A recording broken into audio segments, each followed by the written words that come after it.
with shawl and garland. PR what? Sorry.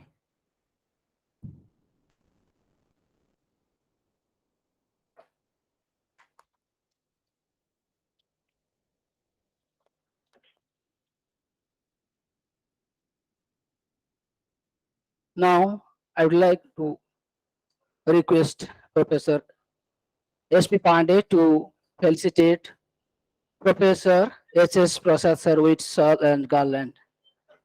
Thank you, sir. Now I would request to Professor Mukul Raj Mehta sir to felicitate Professor R.C. Pradhan with shawl and garland.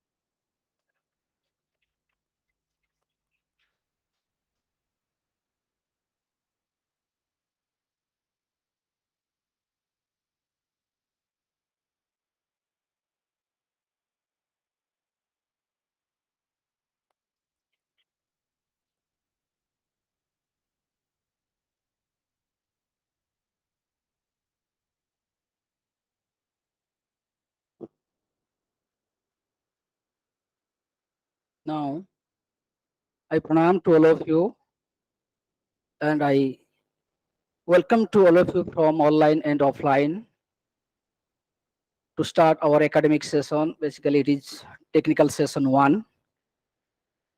Here we have a distinguished and respected honorable chairperson, Professor P.R. Bhat, who is from IIT Bombay, Department of Humanities and Social Sciences.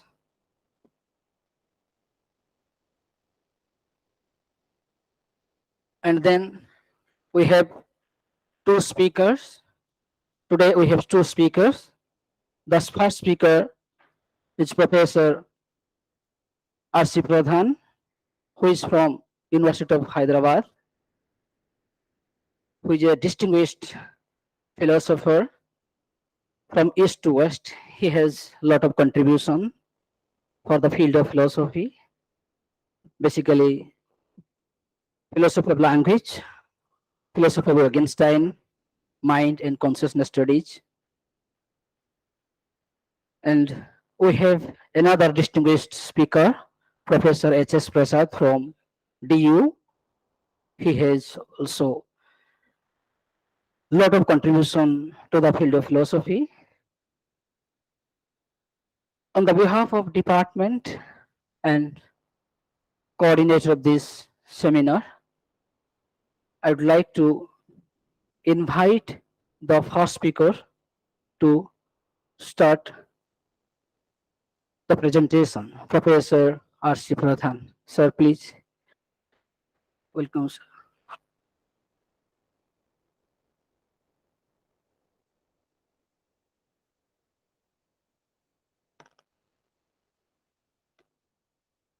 Thank you, Dr. Behera, for your kind introduction. First of all, I must express my deep gratitude to Professor Mishra, Anand Mishra, and his colleagues in the department for having given me this opportunity to present some views on the philosophy of Advaita.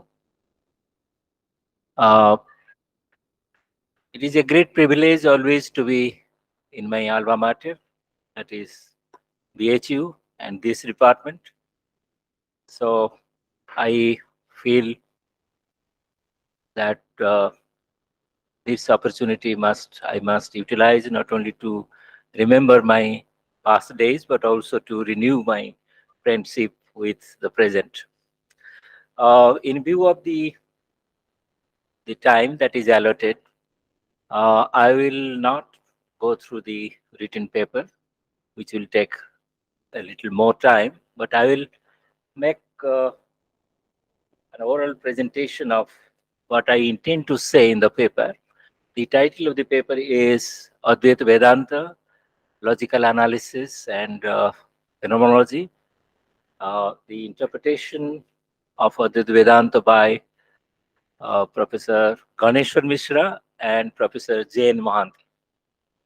So Professor Ganeshwar Mishra, who belongs to the Utkal School of Philosophy of Advaita, and Professor Jain Mahanti, who is an international scholar of philosopher of phenomenology. These two thinkers have really will engage my attention so far as their understanding of Advaita is concerned. First of all, let me clarify why I have chosen these two thinkers. Perhaps Professor Ganesh Mishra is well known as a scholar of Advaita. If anybody has gone through his works on a new interpretation of Advaita Vedanta, so he is well known as a defender of a logical analysis as a method to understand Advaita Vedanta. I will explain what he means by it. And Professor Jain Mahanti, who is a living philosopher, uh, has been internationally acclaimed as a great uh, phenomenologist, but he has also given his views on the kind of phenomenology that we can find in Advaita Vedanta. These two streams of thought, which are contemporary in nature, that is logical analysis and phenomenology. I think most of us are aware of these two dominant trends of the West. The question is why our great philosophers like Professor Ganeshwar Mishra and Professor Jain Mahanti brought two, uh, in a sense, contemporary Western methods of philosophizing to Advaita Vedanta. One can ask this basic question. What was the need for Advaita Vedanta to be interpreted in terms of logical linguistic analysis and in terms of phenomenological analysis? To this question, my answer is this, that Advaita itself is a vast domain of philosophizing. From the ancient days of the Upanishad till the present, there has been a continuous line of thinking on Advaita Vedanta. The Vedanta could be interpreted as a religion, it could be interpreted as a philosophy, it also could be interpreted as a way of life. So Vedanta really, Advaita Vedanta especially, because of the impact of great Sankaracharya, the Adi Sankaracharya, on the Indian society. So that impact was so great that Indian religion itself got a new facelift. Hinduism was revived by him. That we must not forget. And through Advaita only he revived Hinduism. The Hinduism that we know is really the Advaitic Hinduism. There is no other Hinduism which the world knows which is not based on Advaita. So Shankaracharya really has given a philosophy, a way of life, a religion, and also a cultural model. And perhaps that is what India is proud of. So if these two thinkers have brought two foreign, so-called foreign methods of thinking, perhaps that will be un-Advaitic, because Advaita believes in unity and it believes in oneness of mankind. Not only mankind, it unity of the entire cosmos. If that is so, what is foreign about logical analysis, or what could be foreign about phenomenology? Both these trends, though they have been practiced by the Westerners, but they are very much congenial to our understanding of Advaita. Let me uh, uh, take you to G. Mishra's, Professor Ganeshwar Mishra's uh, approach to Advaita Vedanta. Perhaps that will be the way of not only remembering Professor Mishra, but also to know why he did it and what was the impact uh, on our way of understanding Advaita. The first point which Professor Mishra has emphasized is that Advaita is not a mere religious practice. There is a great philosophy about it. Therefore, the first point that he emphasized was that let us not treat Advaita as a religious practice or religion. Let us look at its philosophical foundations. That's why he said if we talk about the philosophical foundations of Advaita, it must be logical in nature. There must be a great logic behind the Advaita way of thinking. In spite of the criticism by the Visishta Dvaitins and the Dvaitins, Shankara's philosophy has never really lost its charm and its greatness precisely because it has logic behind it. He could defeat his contemporaries, including Mandan Mishra and many others, and converted them into Advaita because of logical argument or what they call the Shastrarth. So that way, perhaps, we must search for the logic of Advaita. What is the logical foundation of Advaita? That's why he emphasizes the logico-linguistic analysis of Advaita. Professor Mukhopadhyay talked about Advaita being converted into some kind of Mimamsa. Mimamsa is Bhakyartha Vicharana, to understand the Vedantic language. That was the emphasis of Brahmasutra Bhasya. He commented on the Vedantic or Shruti Bhakyas. From that he derived Advaita Darshana. So there was no discontinuity between Advaita as a Mimamsa and Advaita as a Darshan.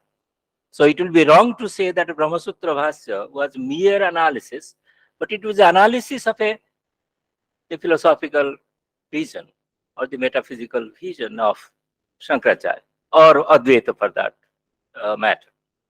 The question is, if we say that Shankaracharya, according to Professor Mishra, was a great analyst, it will not be far off the truth. Because Shankara was an analyst in that sense, the way any analytic thinker could be, that you take your concepts very clearly, seriously, and find out the ultimate meaning of those concepts. The concept of Brahman, concept of Atman, concept of Adhyasa, concept of Avidya, Maya, Mukti, etc. All these concepts, as they are presented in the Advaitic system, must be clearly and transparently analyzed and put before us. That was the emphasis of Professor Mishra. So Professor Mishra's approach to Advaita is more or less the approach which Shankaracharya adopted, because you have to make everything clear. If Vedanta Sutras were enough, then why do you need a Bhashya? Why did he wrote Bhashyas not only on the Vedanta Sutras of Badarayan, but also on the Upanishad? What was the necessity? It was the necessity of a logical analysis. Unless you analyze the concepts clearly, as the great analytic thinker Wittgenstein really said, unless you analyze, your concepts remain unclear. And if you are doing philosophy, then you have to do analysis. So in that sense, I think Advaitic thinkers did do analysis.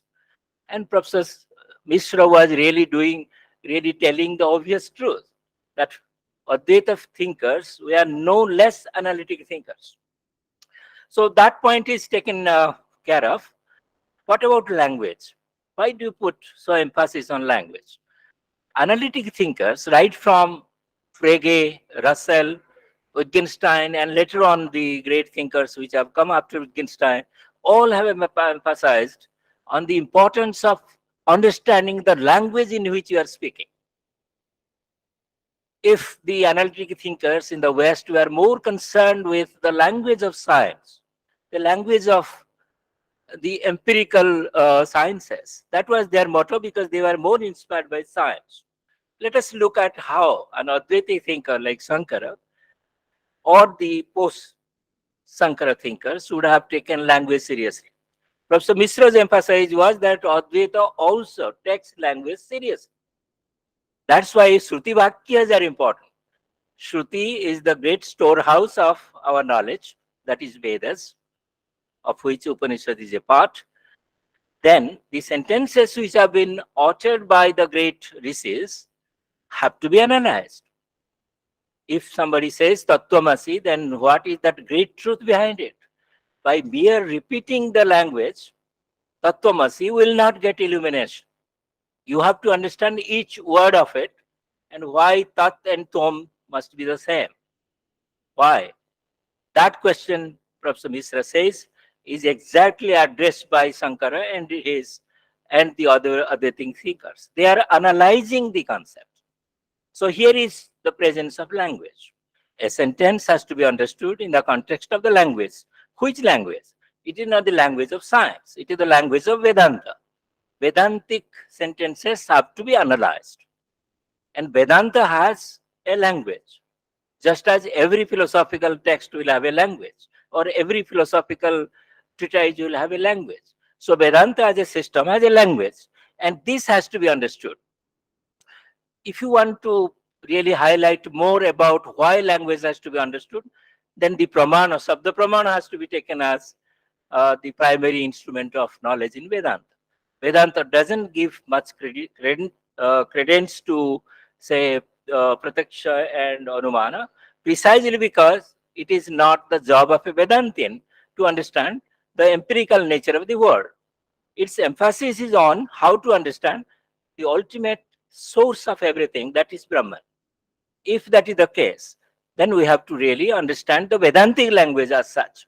And that requires understanding the nature of language, the nature of Vedantic sentences. So you must be proficient in grammar, which Shankaracharya shows great proficiency in understanding the Sanskrit text. So in that sense, language comes into the focus.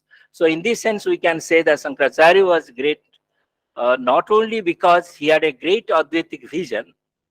In fact, without Shankara, perhaps Advaita would not have come into existence. But he also showed how to understand Vedanta. And that must be the way we must understand any philosophical text according to Professor Mishra. Let me come to some of the basic conclusions which Professor Mishra has found out by application of the logico-linguistic method of analysis of the Vedantic language. First of all, he says the very idea that Advaita is based on mystic intuition or some kind of religious revelation has to go, because that cannot be allowed by any logico-linguistic analysis of the Vedantic text.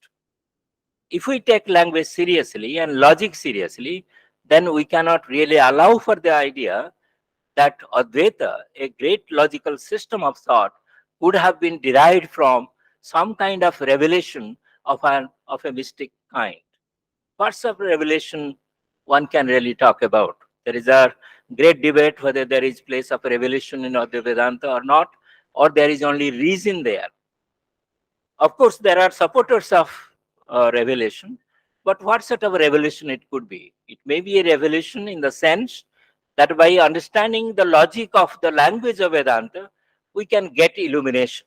If that is revelation, then well and good, revelation is there, but it is rational analysis that is important. So, Advaita must be a rationalistic school of thought. It cannot depend on mystic intuitions alone, though mystic intuition is not ruled out for even a logical thinker. So this is the first result of Professor Mishra's analysis, application of the linguistic method or of analysis to Advaita Vedanta. The second conclusion that he comes is that the idea of Maya, which has been so popularly so popular and yet so misunderstood a concept. Maya has been elevated to the status of a goddess or status of a magical power. Maya is taken to be the creator of the universe.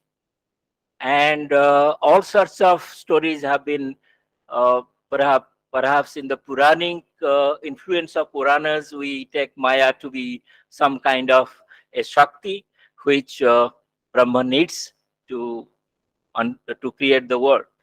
Professor Mishra says none of this is congenial to the logical understanding of Advaita.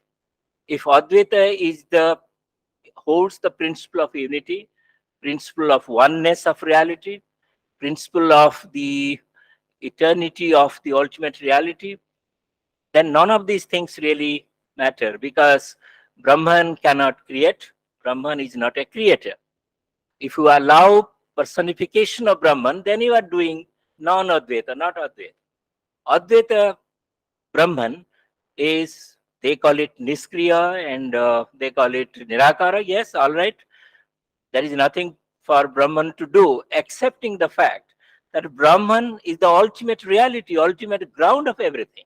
So why the question of the world being created by God? So I think Advaita, as we understand it, rejects the creation theory.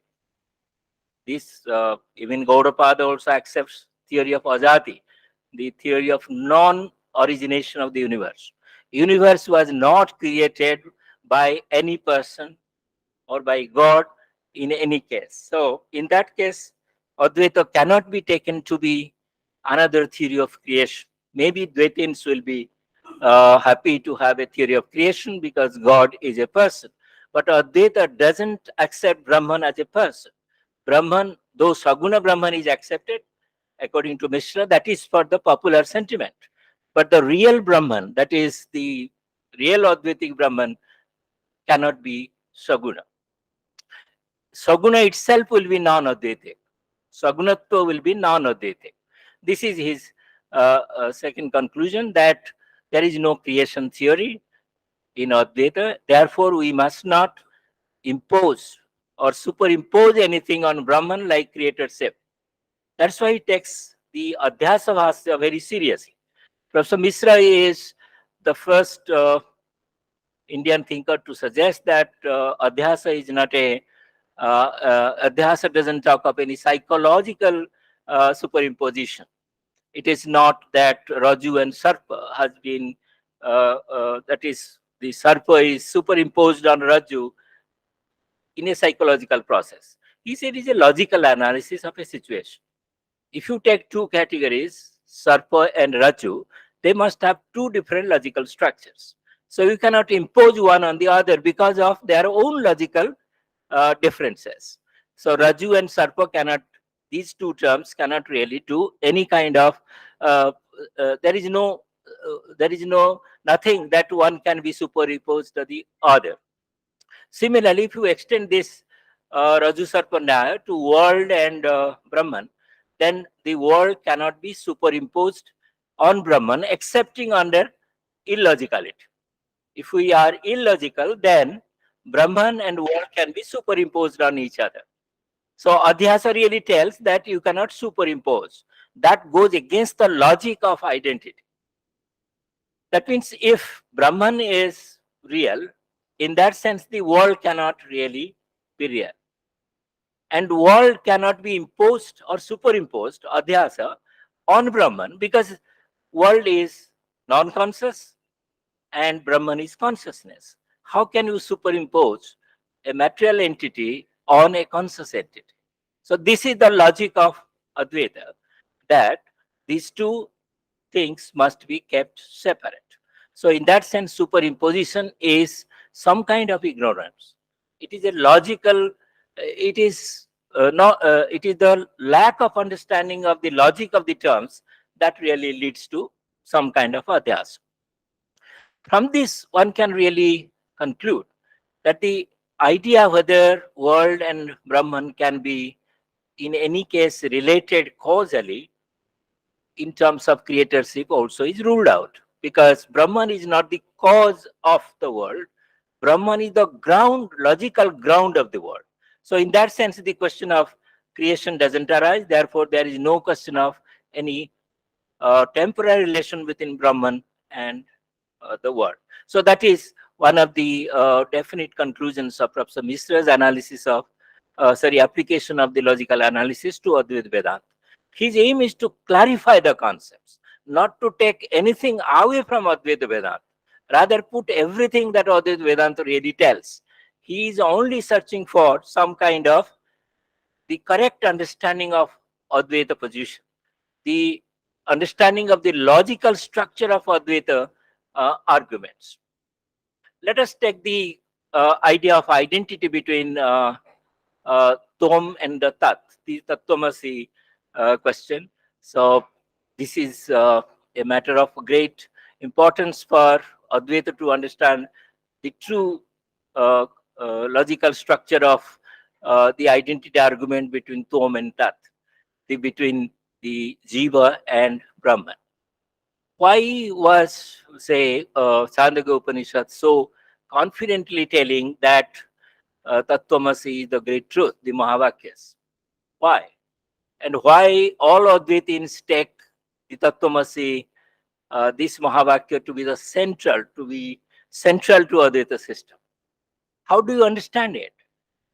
Is it the case that every Jiva is really identical with Brahman? Then what about the difference between Jiva and Brahman? So any ordinary logical understanding will tell us that there must be difference between the two. If there is a difference, then how do you talk about identity? How are Jiva and Brahman identical if they are different already? So this requires logical analysis. Perhaps that must have been the Advaitic understanding that Tat and Tvam, though they are apparently different, essentially they must be identical. So it's an identity statement. It is not a tautology. It is not an analytic truth, but it is a metaphysical truth nonetheless, because it is talking about the essential identity between the Jiva and the Brahman. If Jiva Brahman identity is not established, then there is no Advaita. Because this is the crux of the Advaita thinking, that the Jiva, which is temporal, situated in the world, must be the eternal Brahman, the unlimited, infinite Brahman. So the limitedness of the Jiva must be due to ajnana, due to ignorance. So this requires some kind of logical analysis. So what Professor Mishra is telling us, that you do a logical analysis, don't go by any perceived opinion about the Tattvamasi question. We must go back to the grammar of these words, Tat and Tvam. We must see uh, the kind of identity that has to be removed, has to be established, and the difference has to be removed. So this is the famous Jahad Ajahad Lakshana, though I do not understand very much its logical structure. But anyway, the fact is that we must do logical analysis. This is one important observation by Professor Mishra, the interpretation of Advaita. Last, because the last is concept of mukti. The concept of moksha has been really much a misunderstood concept. We think we have videha mukti, we have sadeha mukti, we have jivan mukti, and we have, perhaps the negative will be ajivana mukti, maybe post-mortem mukti. So after death, what sort of mukti one can think of? But so Advaita must not have been uh, so misguided as to tell us that there is mukti after death. That will be not the real import of mukti. So Professor Mishra tells us, as a logician, he is telling us, mukti must be something which is a liberation from one's own ego, liberation from one's little self.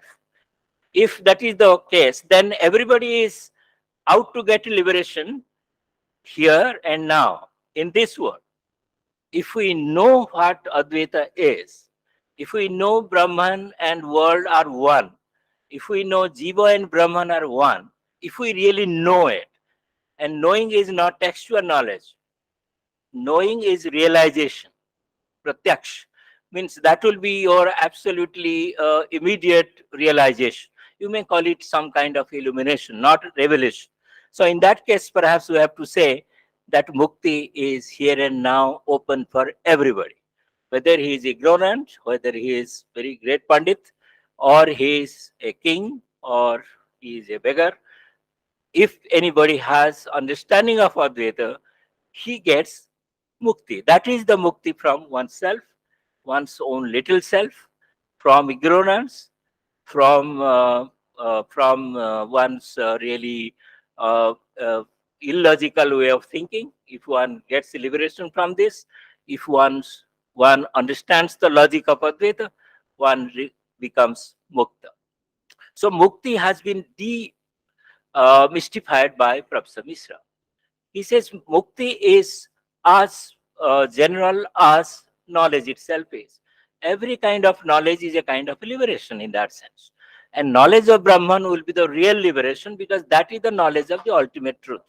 If that is the case, then Professor Mishra thinks we must demystify Advaita, put it more logical terms, not necessarily secular terms, because secular and religious conflict doesn't arise really unless it is politically really raised. But the point is, if you understand logically Vedanta, then you will find a great system here which is evolved by the Indians from the days of the Vedas till now. The contemporary India is no less concerned with Advaita because, as somebody suggested, we are by default Advaitins. Indians are by default Advaitins. We cannot but think Advaita wise because it is so congenial to our thinking, so part of our philosophical DNA that we become Advaitin by, if not by choice, by default also. In that sense, Advaita is great, and that is re-emphasized by uh, uh, Professor Mishra. I think I will take 10 minutes because of the extended 5 minutes. Just let me tell Professor Mahanti, though I have not introduced so far, phenomenology is very congenial to Advaita Vedanta. There have been many Indian thinkers who think that phenomenology could be a better way of approaching Advaita because Advaita is also a philosophy of consciousness and phenomenology is also a philosophy of consciousness. Phenomenology also talks about pure consciousness, and Advaitins go ahead and say there is a really pure consciousness and that is Brahman. So Western phenomenology may not understand what that Brahman will be, but they do understand that there is a level of consciousness which could give us a unification of the whole reality. Because through consciousness, you can see the whole reality reconstructed. That is what Husserl was telling us, that through consciousness, you can reconstitute the meaning of the universe. So everything can be reconstituted if you understand consciousness. Advaita is exactly telling us, according to Jain Mahanti, that ultimate reality is consciousness. Consciousness is the absolute reality from which everything else can be derived. You can understand human existence through consciousness. You can understand the whole cosmic existence through consciousness. So in that sense, consciousness, if it's taken seriously, then you need not have to tell that the world is Maya in the sense of illusion. Where is the necessity of illusion of the world? The world is real. But philosophically, you can really reconstruct it. Because if you take consciousness as primary, then the world cannot be really primary reality. So the world has to be really dependent on consciousness. So you don't have to superimpose the reality, that is the world, on consciousness. In fact, the consciousness itself recreates the world, reconstitute. Creation will be a bit not a appropriate word. It can be reconstituted. So in that sense, the whole Advaita is a reconstruction from this side of consciousness. If you Brahman is ultimately real, as Professor Mahanti tells us, then everything else will fall in place.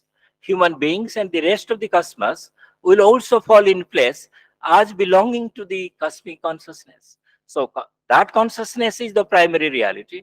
And if you understand it more and more, then you can also understand what man is, what the cosmos is. So these two ways of thinking, these two ways of understanding Advaita Vedanta, I think, are not foreign to the basic structure of Advaita Vedanta.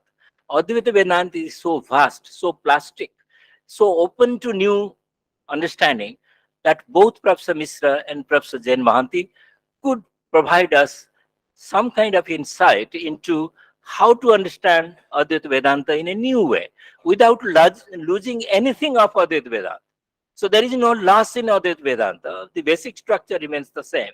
But these are the ways one can understand. So if anybody can understand in a mystic way, well and good. If somebody can understand in any other way, well and good.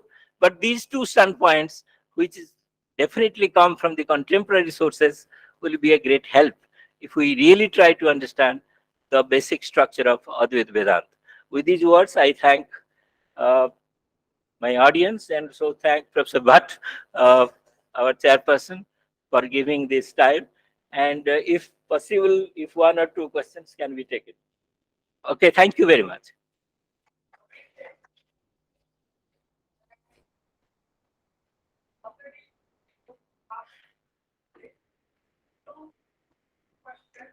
And throw new insight into the paper. So please, if you do not know, then you can ask any naive question. Professor Sukla, Professor Sukla. Yeah. Yeah, sure, sure.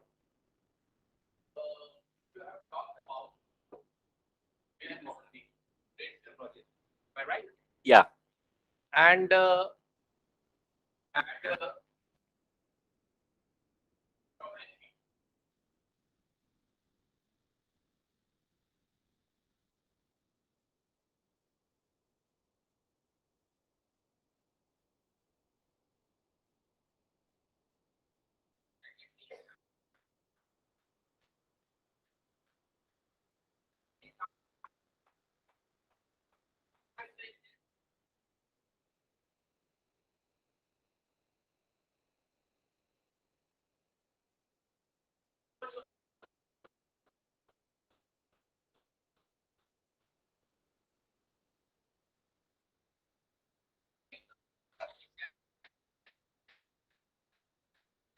Yeah. So yes, I agree with Professor Sukla that these two do not really stand on the same level. Rather, the level is that Advaita takes us to a higher level where consciousness can be without intentionality. That is my point. So Professor Mahanti also hints at it that phenomenology, as practiced by Husserl and the Husserlians, belongs to one kind of level where intentionality is bound to be a necessary feature of consciousness. But Advaita, if we talk of Advaita phenomenology, let us really be liberal about the word phenomenology. I understand Professor Sukla's sentiment because in another context he had told me, don't extend it too far. Okay, with reference to another speaker. But anyway, suppose we take the liberty of extending it. Shall we not extend to the idea that consciousness without intentionality is also consciousness? That will be Brahman without any kind of relation with the world. Brahman doesn't need the world. World needs Brahman. So in that sense, we can say Brahman is having no desire, having no thinking, having no intentional state of the mind. Because Brahman doesn't have a mind. Brahman is the cosmic mind itself. So there is no question of really denying your point that we cannot take liberty with terminology, but let us take liberty with Professor Jain Mahanti with the precaution that we are not distorting any of them. Okay, we are not giving any false picture of any of them. Okay.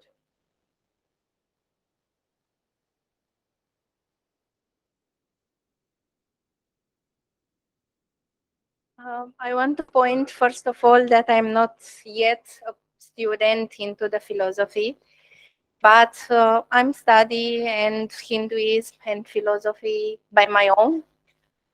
So I wanted to point that recently I had a kind of problem.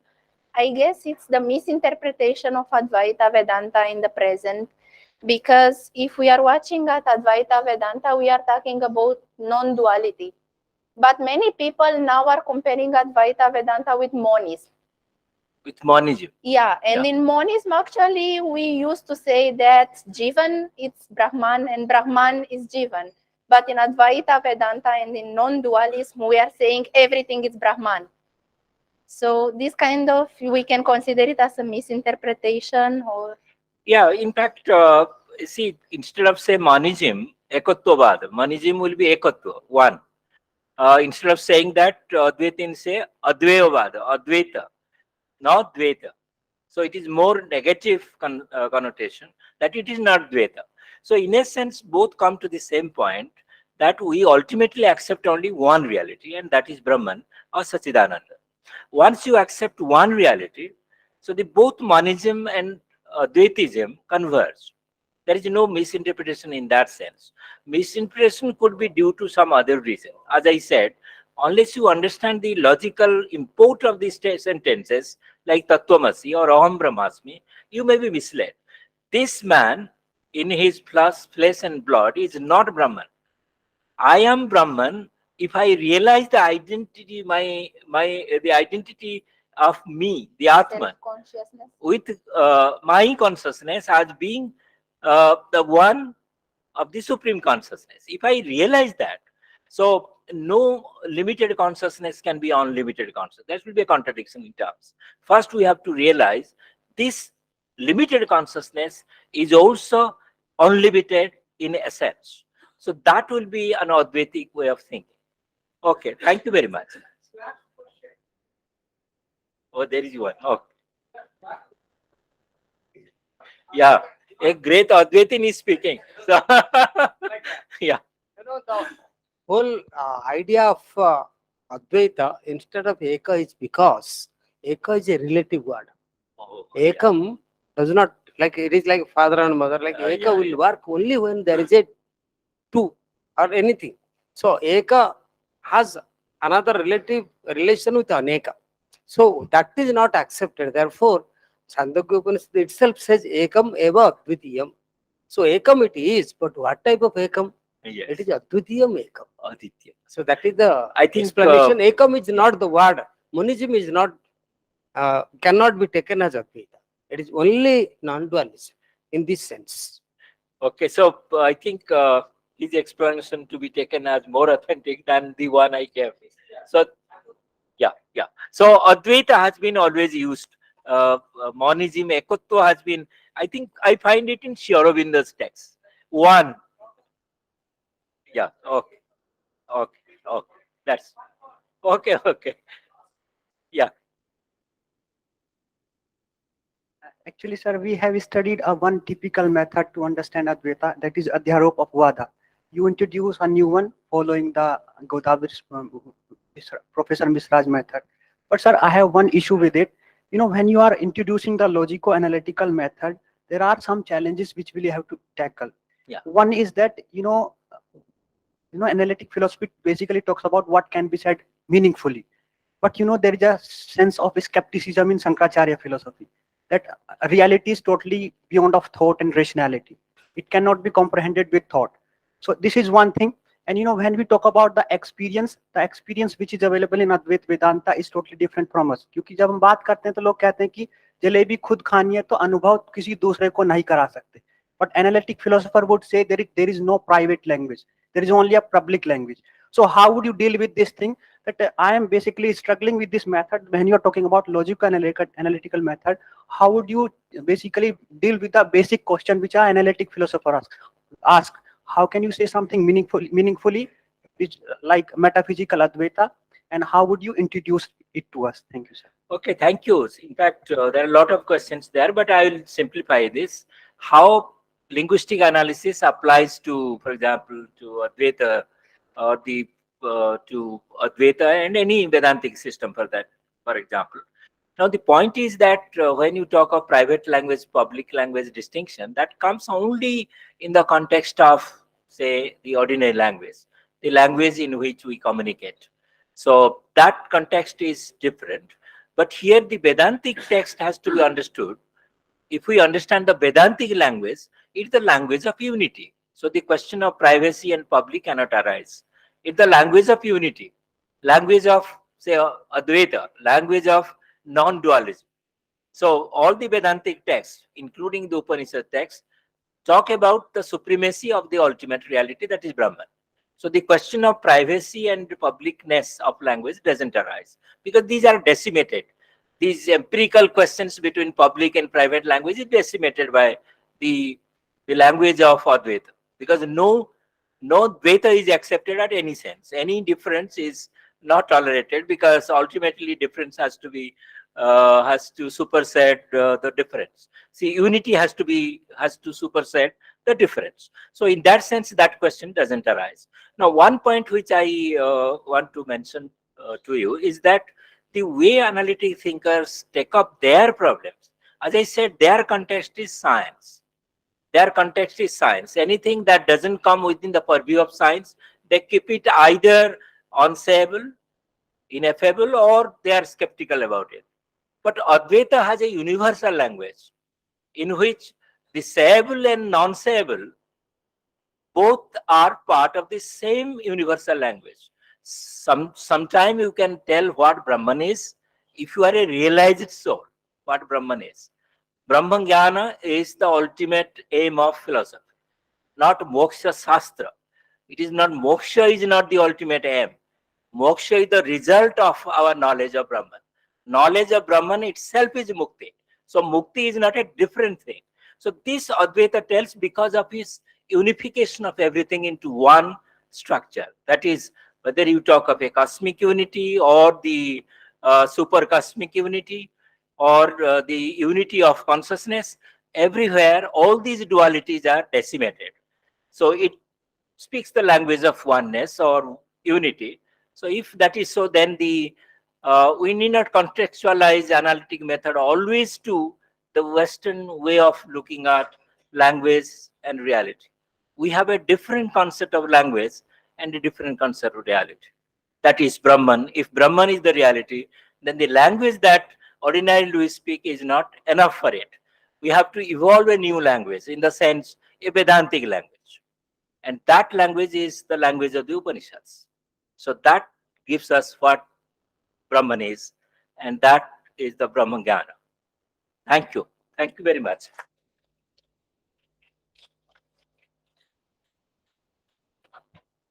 Sir, please have your seat. Now, thank you so much, my Guru, for choosing such, you can say, important topic and thought-provoking interpretation and critical analysis of this topic. And as per my understanding, you have made triple triangles of mind, man, and God, like epistemological, metaphysical, and semantical. Thank you so much, sir. It's so useful for all of us. Now, I'd like to request the next speaker of this session, Professor H.S. Prasad, sir, who is from DU. He has a lot of contribution for the field of philosophy. His specializations are Indian epistemology, metaphysics, time, Buddhist philosophy. Sir, may I request you to present?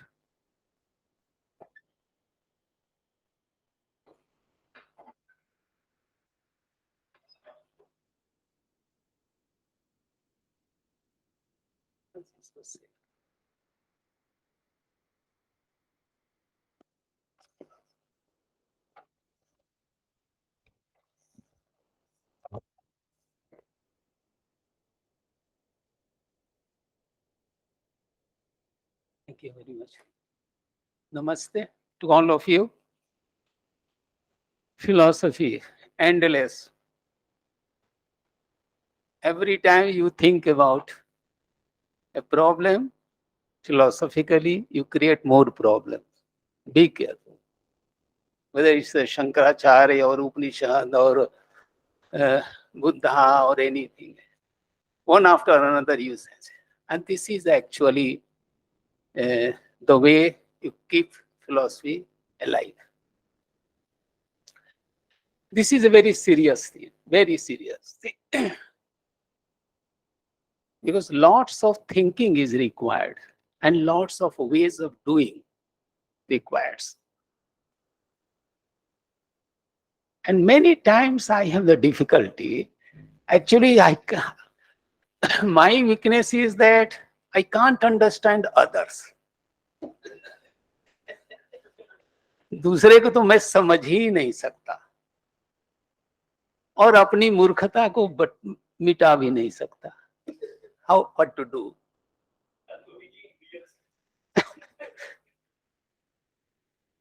You don't have to go anywhere else. You just be here, look around, and then you will find that there is oneness and there is plurality. Just go. Go on the terrace, look around, and you see sun is there, moon is there, ocean is there, lots of things are there. Endless plurality. But at the same time, all of them are integrated. All of them are integrated. That is very important to notice, that one and many, nobody can, through explanation, destroy or set aside. One is there because of integration. Plurality does not go anywhere. That is one thing. Another thing is that I must tell you in the very beginning that my problems keep me engaged for the simple reason that I want to understand. I want to understand. In this paper, I have tried to understand the very meaning and nature of the word itself.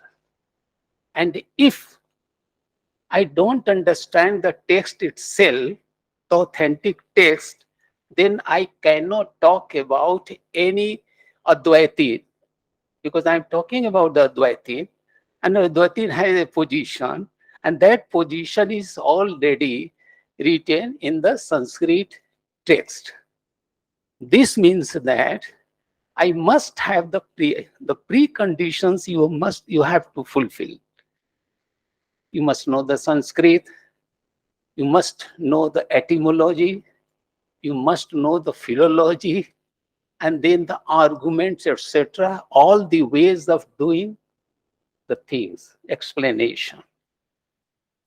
And this is not only analysis part. Analysis part is very important, because in your thinking, the coherence and consistency is the necessary part, you can say that. But how to do that? And we do say that this is the perfect understanding, this is false. We always say the adequate explanation or account of this and that. My friend, very clearly, the two scholars he discussed, and that was clear to me, but at the same time, that is only the adequate account. It is not the perfect account, that not allowed.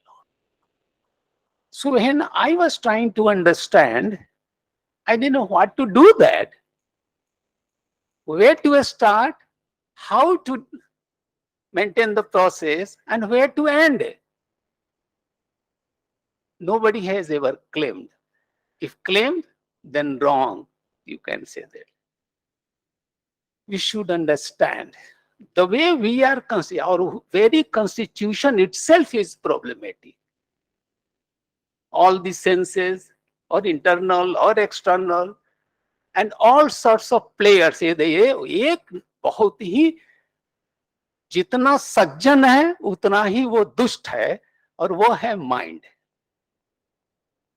आप ध्यान रखिए, जितना सज्जन हो सकता है उतना ही वो दुष्ट हो सकता है, और दुष्ट हो सकता है, और जितना ज्ञानी होगा वह उतना ही जो है अज्ञानी है. And you don't know, and that is very much inbuilt inside you. You are the problems for yourself, and you are the problems for others.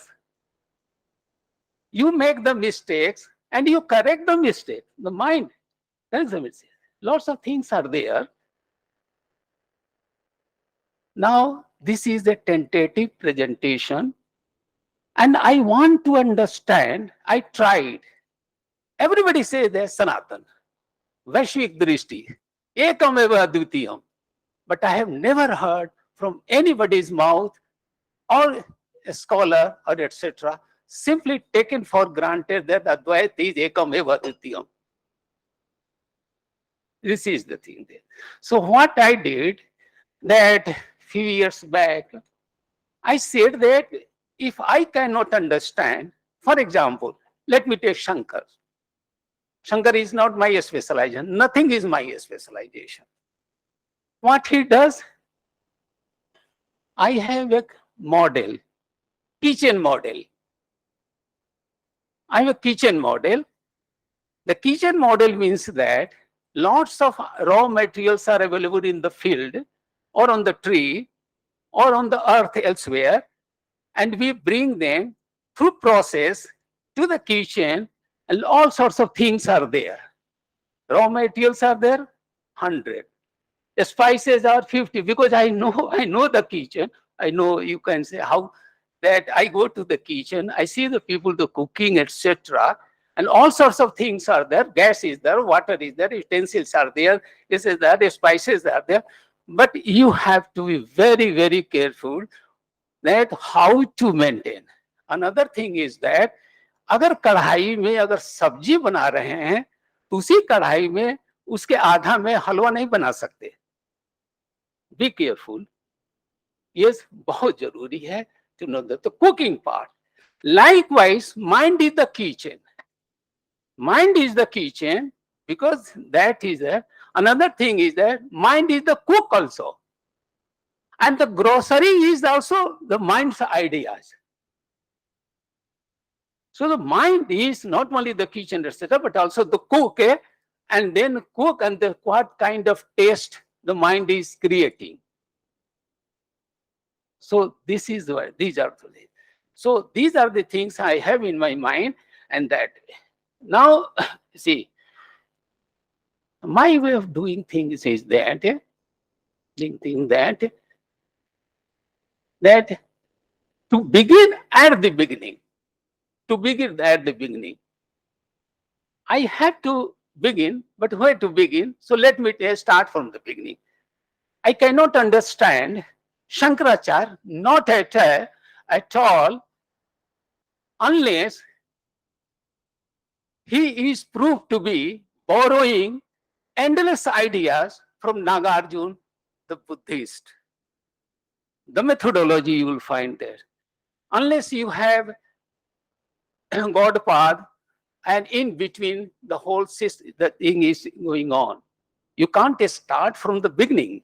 If suppose some person is covered under a curtain and only one part of the body, like suppose the knee, is seen, can you identify that person? You cannot identify the person. These are the things. So suddenly we can't start at any point of time or any point of place, you can say that. So what I have, that one and many, integration, etc., these are already given. Just only you have to look around. It's so simple. Now, how to explain? You take the two systems, that Vedanta, or you can say starting with Vedas, etc., and then Vedanta and all sorts of this, in a beautiful way. And they are what I have done, that I put the two together. One is the contemporary one, Sri Aurobindo, who died in 50, perhaps 50, and then you have the Upanishadic. And then I went through that. So what are the points? The title itself is Sri Aurobindo's Purna Advaita. Perfect. He claims that my position is Purna Advaita, perfect. This means that Shankar is not there, or all other Advaitins are not there. He alone is there, his idea is there, the Purna Advaita. But anyway, he tried to understand the Purna Advaita in what sense. And he criticizes Shankar, for example, but there is a purpose. Shankar is not so stupid. You can't say that he is not intelligent and he is not brilliant and etc. He knows how to do that. And he has the technique that first you have to decide about your conceptual and categorical framework. Kahan cooking karna hai, kshetra kahan hai. Like there's a kitchen, for example, you must decide about You're cooking. आज खाना क्या बनाना है ये तो सोचिए. Suddenly you can't go and then start cooking. You can't do that. So every philosopher has a conceptual or categorical framework, the whole terminology, the whole strategy, etc. And here only it's not that only arguments will do. And if you go that, this becomes at one point it becomes a mystery. It has the simile, it has the metaphors, it has the myths. All these things are done. When arguments are out, arguments cannot catch the reality. You can't do that. Then what is left with that? That is the prapancha, the entire, all these arguments and rationality, and that's language, etc. All these things are prapancha. So in the position, unless prapancha is a shunya, empty, you can say that. It applies to both. It applies to both. So if you take, sorry, in short time, I cannot explain everything to you, but I'm making it as simple as possible, as I have understood, as I have committed mistake. So this way, if you see, Shankar starts, if I'm addressing to my students, great scholar, not at all, actually they are very brilliant people, they know my lecture is not for them, this is. So very politely I say that this is for my students. So that. Now, what is the reason? Shankaracharya has two parts, you can say that. That one is the commentary part, Prasthantraya, you have the Upanishads, you have Bhagavad Gita, and then Badrayans, Brahma Sutra, okay? But he starts with Adhyas Bhash. Adhyas. Nagarjuna starts with 8 forms of negation. It's a shocking, it's a shocking. The very first time, if you start with Adhyas Bhashya, and that method is that Adhyas Arop, पहले आरोप करो उस पर, super imposition, उसके बाद उसका अपवाद करो. It's a something like this one. This is the cover. It's a just one. I can't see the table. This part. This is, I covered it. I can't see the table. But you gradually you keep it, take it away. Then you find that this is अपवाद. अध्यास यही है ना जी. नहीं, लेकिन समझने की बात है. जब वही आप अध्यास आरोप, पहले तो आरोप करते हैं फिर हटाते हैं. शून्य वाला भी यही करता है. तो शून्य वाले ने ये किया जो यहाँ भी आता है. और अध्यास in all this system one, that this is the actually, and this is concept actually, this is my ideas. They are prapanch. So if you want to, this is the prapanch which is covering this table, you gradually you remove. Let me leave here. When you remove, then this one is now clear. And this one is now being removed. Now there are two things. One is the reality, ultimate reality, and another is the phenomenal, you can say phenomena, part of the phenomena, for example. Now in this case, that this is empty and this one is also empty. Both are empty. Both are prapancha shunya. Because this ultimate reality does not have, you can say, that language or a structure, spatio-temporal, etc. So this is another, and that's why it's empty of the prapanch. And this one is shunya because it does not have any ontological status. It's as simple as this. This is. Now what I have, that if I don't go point by point, the text itself, because I'm talking about that text. So I can't play any game. I can't play any game. And that's why the commentators have the lots of differences among themselves, also, you can say that. And we are borrowing from others. That's a different thing, is that I'm not acknowledging. If I'm not acknowledging, this means that it is my original. The claim. Throughout the history, you will find that happens. So I have here that the title is Sri Aurobindo's Purnadvait and the Upanishadic doctrine of Ekam Eva Advitiyam. Ekam Eva Advitiyam, defined kiya usne, nature kiya.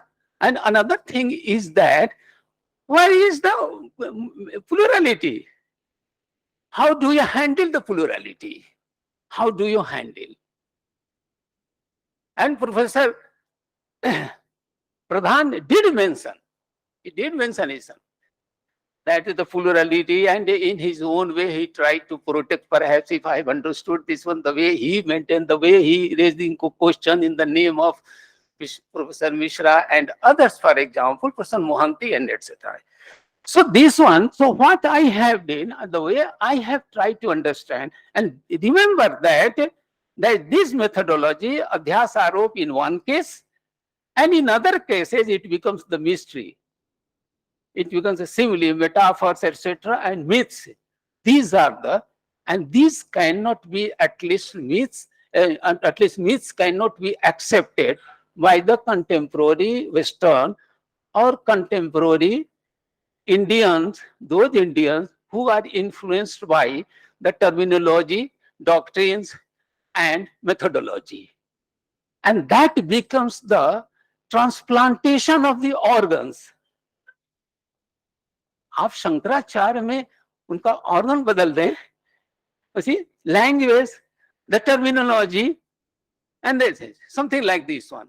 And that becomes very difficult, very difficult to maintain the originality, if you want to say. So all these things were my problems, actually, very necessary. So I have to investigate all sorts of things in all ways, that how does X is maintaining or constructing a theory, or all sorts of things you can say there. And that's why, and only then you can understand, but at the same time, I'm not competent to cover all sorts of things. This is. So anyway, but I have taken, the one word is Sanatan. Sanatan is a simple, Sanatan Dharma. It's a simple, it's a very simple. Sanatan Dharma, very simple. The one way I could not understand, so I started working. It took 6 months of time to understand what does Vaishvik Drishti. What is Vaishvik Drishti? Very simply there. When I started writing, it took 6 months, as I told you, and 44 pages I could write. And then he said, it's very simple. The very simple, simply this, that Sanatan Dharma, my son Sanatan, that is the permanent, and then the Vaishvik Drishti means again the entire cosmos, oneness and plurality, and that is the Samanvay. The one means the Samanvay. Plurality is still there, and that is why I can't deny that. I can't reduce everything to the sleeping Brahman, inconstant state, not there. That is very different. I mean there, and that's why you have to defend that. Now, in Sri Aurobindo's position is that the one is there, it's okay, plurality is there, but so far as the essence is concerned, the essence is one. So you have all sorts of things are there, and this is there. So these things are these are there. Sri Aurobindo's position is that, so before I understand Sri Aurobindo, I focused on the Vedanta, Upanishads, you can say that. And then I try to understand Ekam Eva Advitiyam, for example. Then I started certain things, and then I have this content, the list here is there, and then I may not come, this is 16 pages are here, and I have one article I have written on Sri Aurobindo, and it took 10 months time for me to understand. It was a very difficult time for me. So, but anyway, I have taken selected points, for example. One is the introduction, Hinduism and Sanatana Dharma. Let me understand Hinduism. What is Hinduism itself? Hinduism is based on all sorts of the Sanatana Dharma or the texts, Vedas, etc. That is actually so Hinduism is not a word. Actually, it's a different kind of in the name of you have geographical situation and then the name, etc. So I did not enter into that one. But Sanatana Dharma is. So they are the Sanatani. Buddhists are also Sanatani. Jainas are also Sanatani.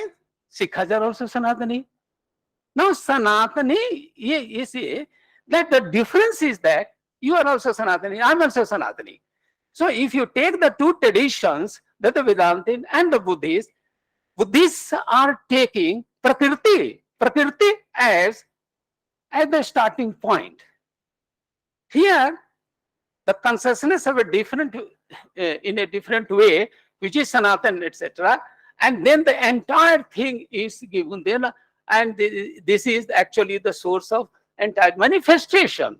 But there comes, there is a state which is the sleep mode, and then when the consciousness, you can say, is in the waking state, then the creation is created. Creation is created. But what is the nature of that creation? It may be, according to Shankaracharya, it may be just a phenomena which does not have any ontological status. Another will say that exactly ontology is there, that is actually as good as oneness and plurality, plurality as good as or ontologically the same as the, but how to maintain the Advaita, etc. So lots of problems are there. So I have taken this also. Sri Aurobindo's Advaita philosophy. The next thing is the definition and the word Advaita.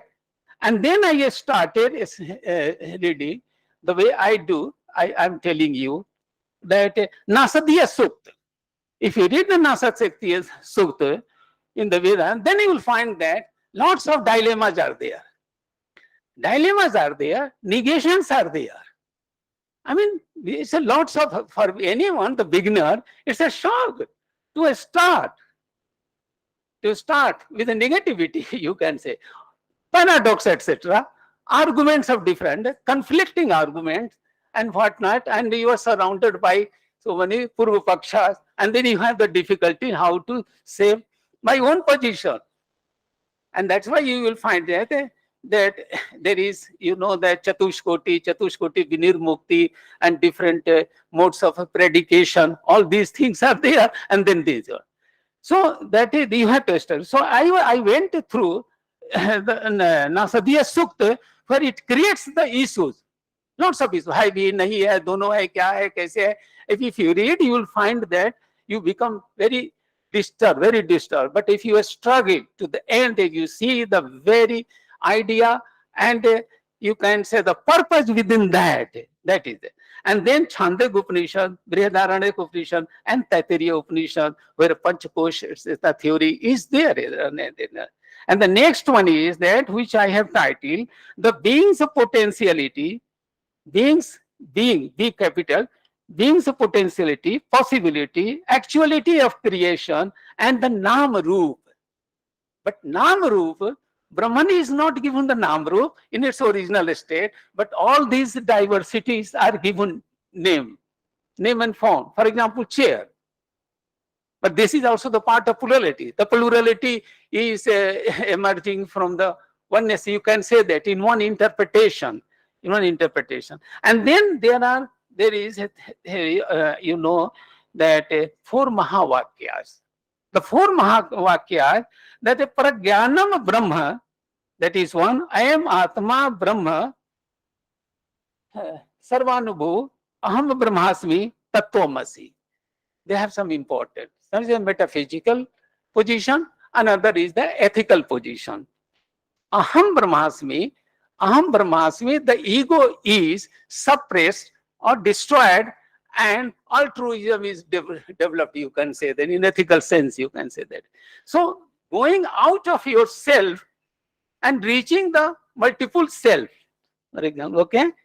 And this kind of going out of yourself, That is the most important thing so far as your plurality is concerned, the material. Another thing is that one takes the position so far as the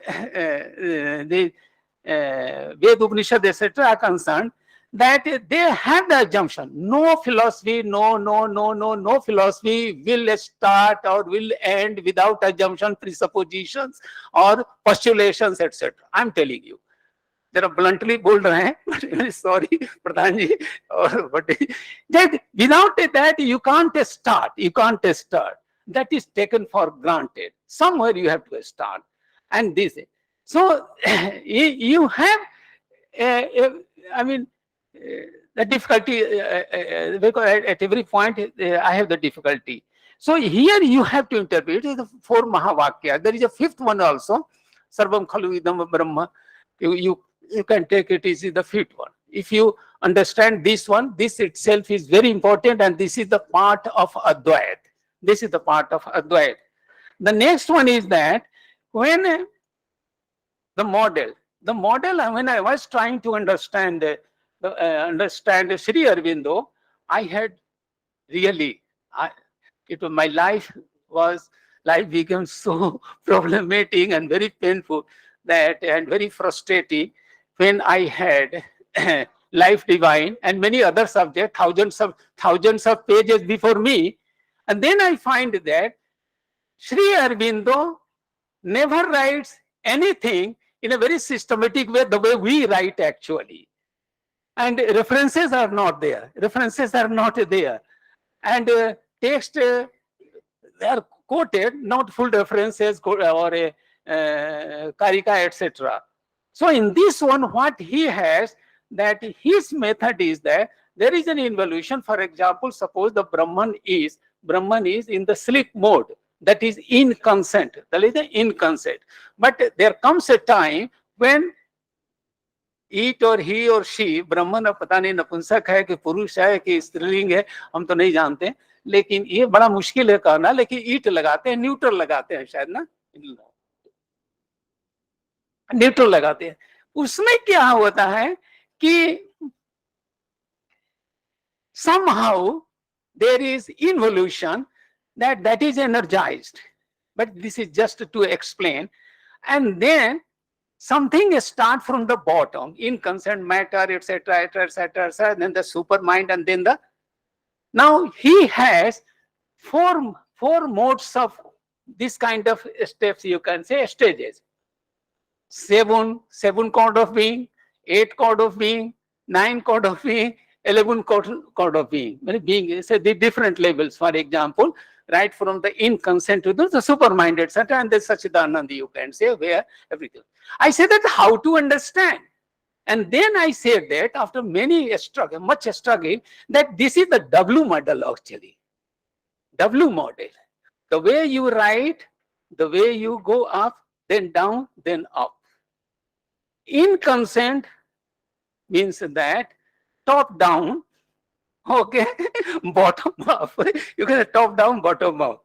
So I said that my formula is very successful. The kitchen model, this one. How do you understand? How do you bring the clarity of understanding? This is the. So when I say that is energizing, because the power of dynamics of you can say Sachidanand, that is coming down, and then you are starting and then coming. So this way, so I chose the 9 chord of being, 9 stages, you can say, different levels of progressive, you can say, the progressive, and then the supermind, and then this end. So these are the. So I am reading a few things. I hope कितना है, 2 घंटे और है ना, 1.5 घंटे कितना?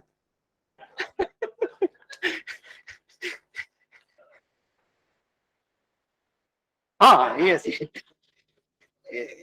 जरा अध्यक्ष महोदय को समझा दीजिए. So अच्छा, few things. ये समराइजिंग तो कर रहे हैं,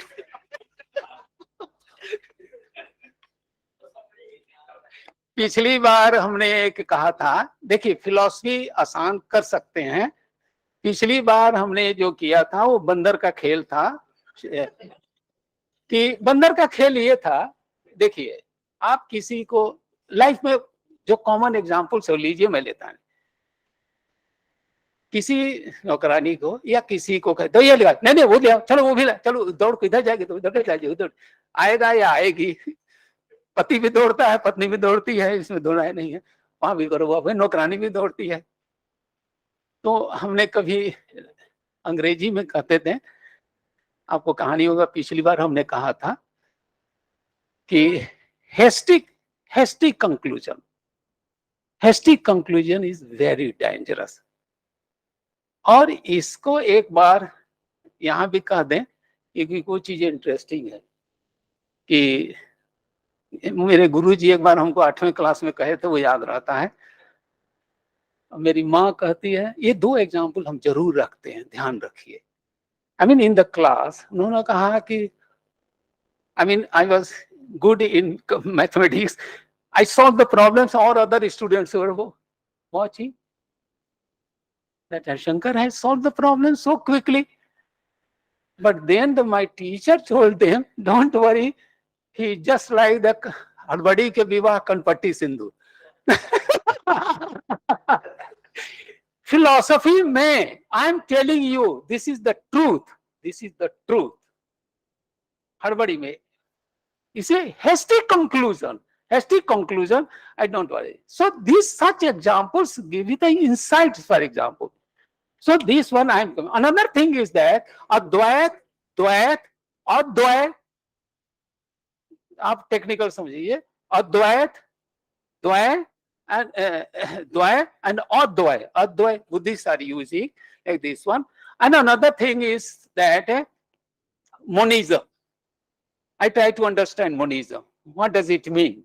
And then I find that Advait is of course not easy, but very. So I have again non-dualism is not monism. So a few passages, but what to do, and so I have towards the end, and tarikas, I have explained all these things. So another thing, the last one is that I made a chart,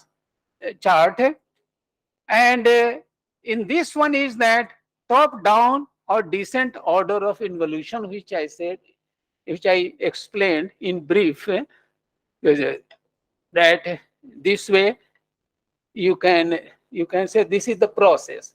If you catch the process, then you arrange the stages and the steps, for example, that it's okay, and then you can justify. Panchakosh theory is a very, you can say, very insightful. Taittiriya Upanishad में है ना, Taittiriya Upanishad, and then Ekamevat Advitiyam in Chandogya Upanishad, Brihadaranyaka Upanishad में metaphysics का एक position है, जो 5 states you can say, Pradhan, etc. Also you can say that if you bring all these together. So in this one, if you remember that in consent, the extreme end of the surface plane, then the matter, then the life, then psyche, soul, then mind, and then you have so many others. This is the 7th one perhaps, and the supermind, before that overmind, and what not, etc. So that way there are 9. So you have to understand that every step is a progress, you can say, purification. So this way, adhyarop, whatever adhyarop is there, whatever the dynamics, reality, or with the full development, when it is fully developed, pure consciousness, etc. in this one. Now in this one, the metaphysics, and here on the other side, in many cases, you will find that the epistemology is dominating. You have to understand that only metaphysics will not do. It's meaningless unless you find epistemology is there. Unless epistemology is there, ज्ञान है लेकिन आचरण नहीं है। पूछा गया, कई बार पूछा जाता है कि who are you, why you, in 2 words you tell me the two, in 2 words you summarize your idea in 2 words, like Buddha or any rishis, etc. And then he will say that it is a vidya and acharan. If you have a vidya like Duryodhan, despite the fact that his teachers were very brilliant, Dronachar or Kripachar, but still he did not have acharan, good one, always the bad one you see there. So this one, ultimately you find that I simply don't want to read sometimes where its a purpose is lok sangrah or lok kalyan or lok etc. unless it is pragmatic in your life, unless the point of view is pragmatic, then it is, you can say that simply it's a worthless, you can say that. So pragmatism, how to focus, how to make a room for pragmatism. How much pragmatism?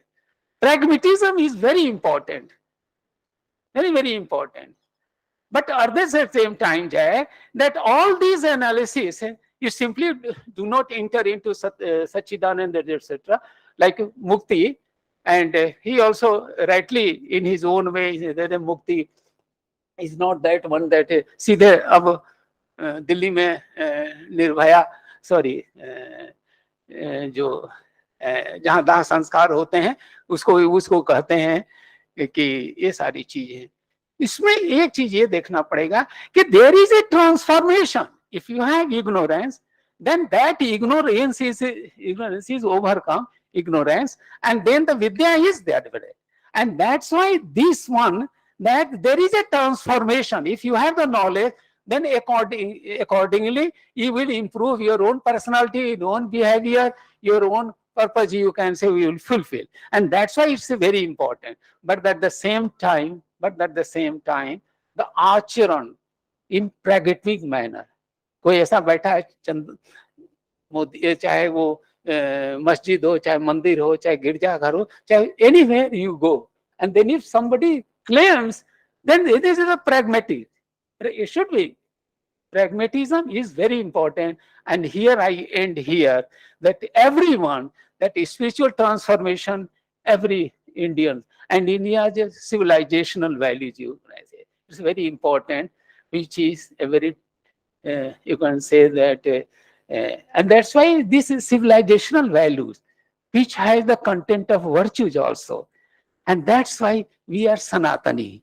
And we are Sanatani, we are permanent, because the Surya is permanent, because the water is, because Hawa is not there. And the last point is that you are Manushya, a human being, all other creatures are there, but you have sufficient intellect, you have rationality, etc. But you are not only a simple person, not only the simple one, rather you have the potentiality or possibility of extending your own self to the other, actually, to the other. And another thing is that you are not only a human being, simple human being, but also you have a level of, you can say, Purush. And Purush is the state of the, you can say, the cosmic divinity, for example. And all these rules are there. So you are actually a potential Purush. Purush means that a cosmic being, because every element, all the 5 Mahabhutas or 4 Bhutas constitute your being, and they are actually cosmic elements. And that's why you are a potential, you can say, divinity. Divinity is inside. And this is our understanding. Unlike Abrahamic religions, which are great ones, that's a different thing. I'm not criticizing anyone. But this one is that, since it is a kind of assumption is that divinity is inside. You don't have Ram, Krishna, or any other god they will not come here because they have already shown the path, and they are very much inside you, and that's why divinity is in the humanity, and divinity is actually the common humanity, and that's why you are. रोकना है? अच्छा, रोक दिया. नहीं, divinity is. Thank you very much.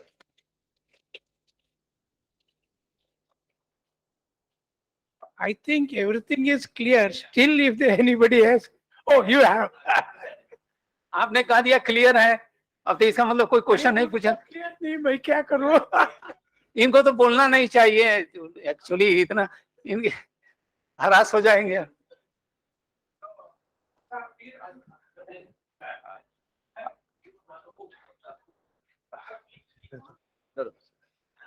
I'm Dilip Mohanto from Calcutta University. So, thank you so much for. हम तो समझ रहे हैं कि आपके आने के पहले ही लेक्चर खत्म कर देंगे, लेकिन So I'm just referring you about the writings of Sri Aurobindo, only sharing one of the informations.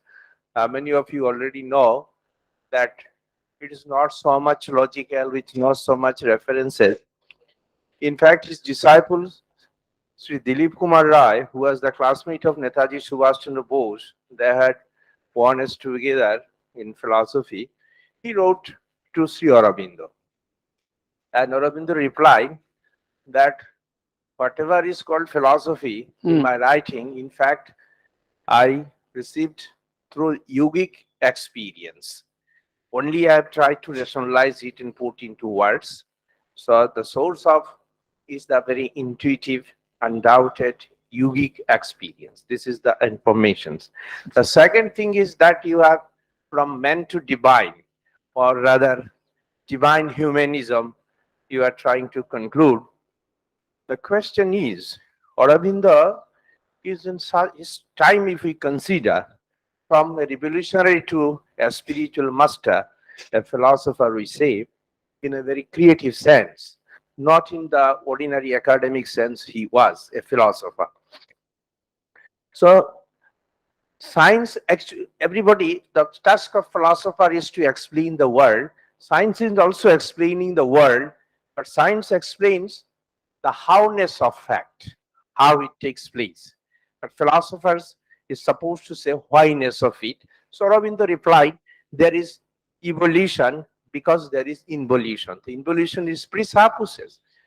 Do you think, I know you are a master of Sri Aurobindo, I read some of his very good works, not less than I think 44 pages and articles published by Springer. But one thing disturbs my mind, reading this Life Divine and side by side Savitri. In Savitri he says, I am not a bhakta nor a yogi, but a mere tool in the hands of Lord.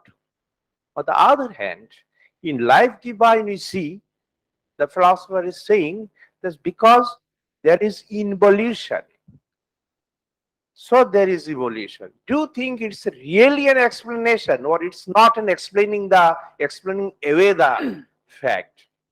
This actually my jigyasa to you. Thank you. आपने फिर बोल दीजिए एक बार आओ.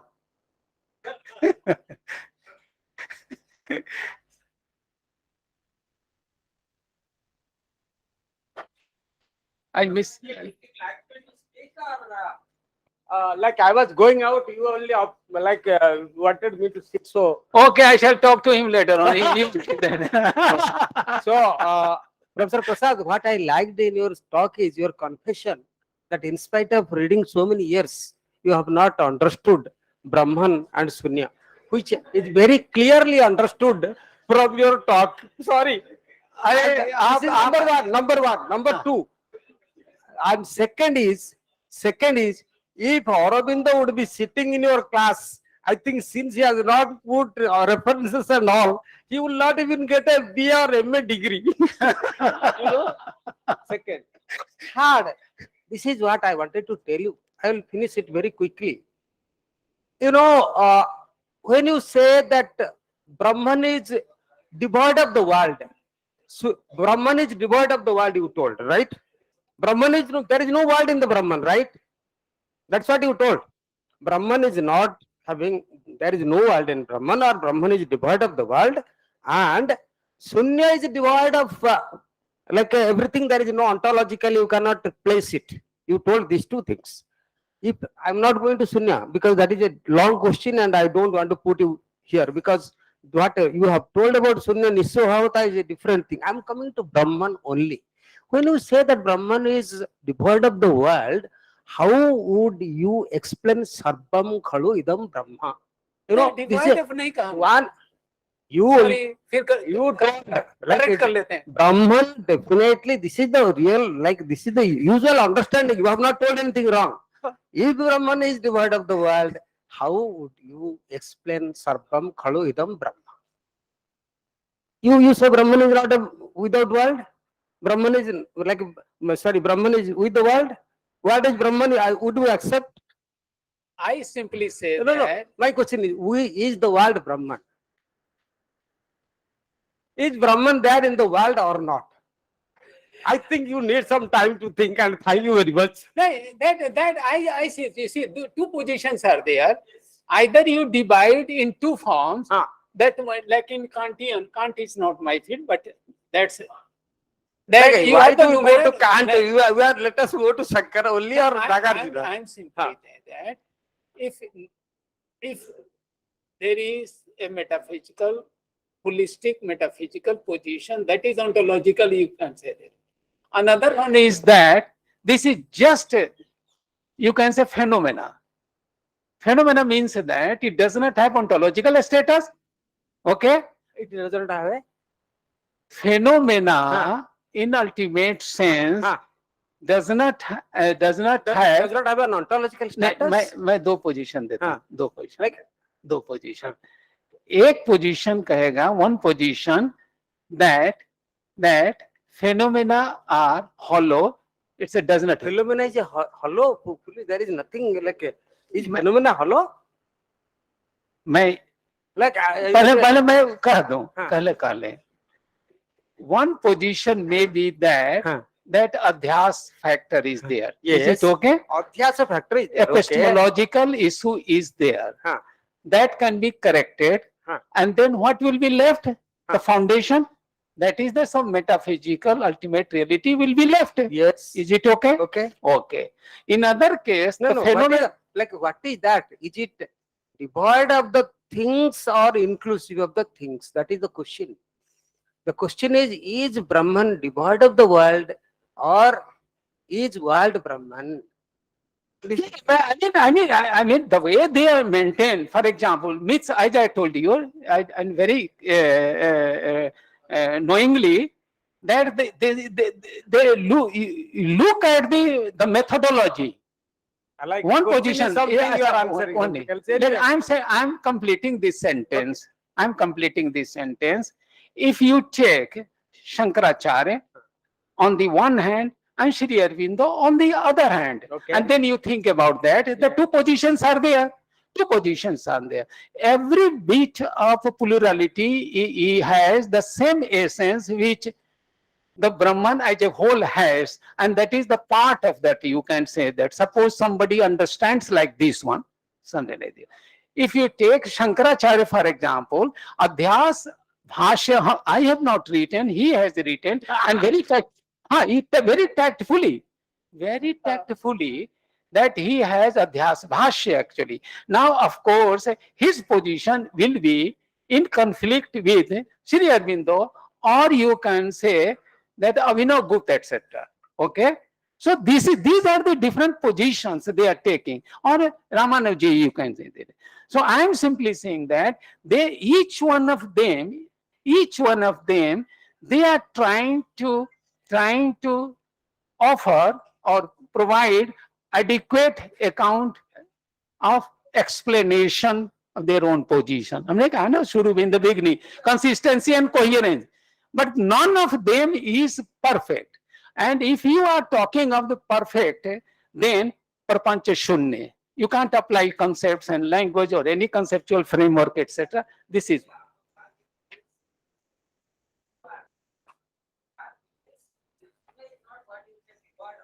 No? नहीं, शून्यता का divide नहीं ऑर्गेनाइज, शून्यता का ये मतलब प्रपंच शून्यता, इट मीन्स प्रपंच शून्यता एक्चुअली.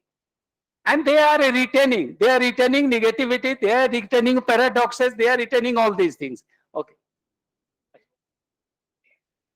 इन्होंने तो कुछ कहा नहीं, हमें तो अप्रिशिएट किया है.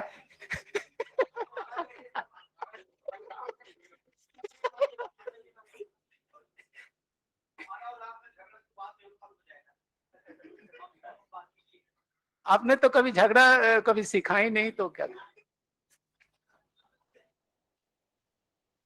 क्या हुआ, हो गया.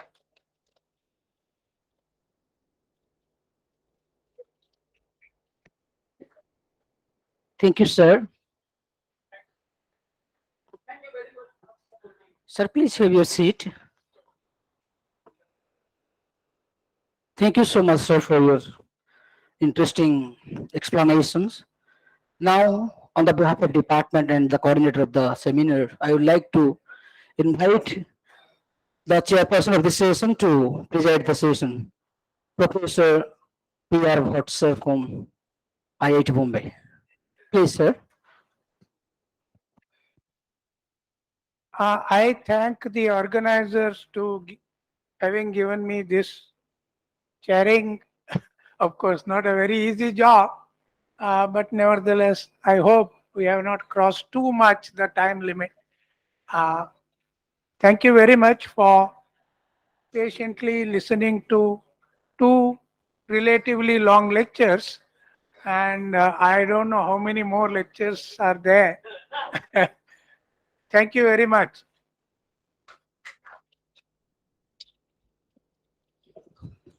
Now, on the behalf of the department and coordinator of the seminar, I would like to thanks both the speaker and the chairperson. And now, thanks to all the audiences. And the second session is going to start now. So now the mic is over to Dr. Smriti Mishra, ma'am. Please, ma'am.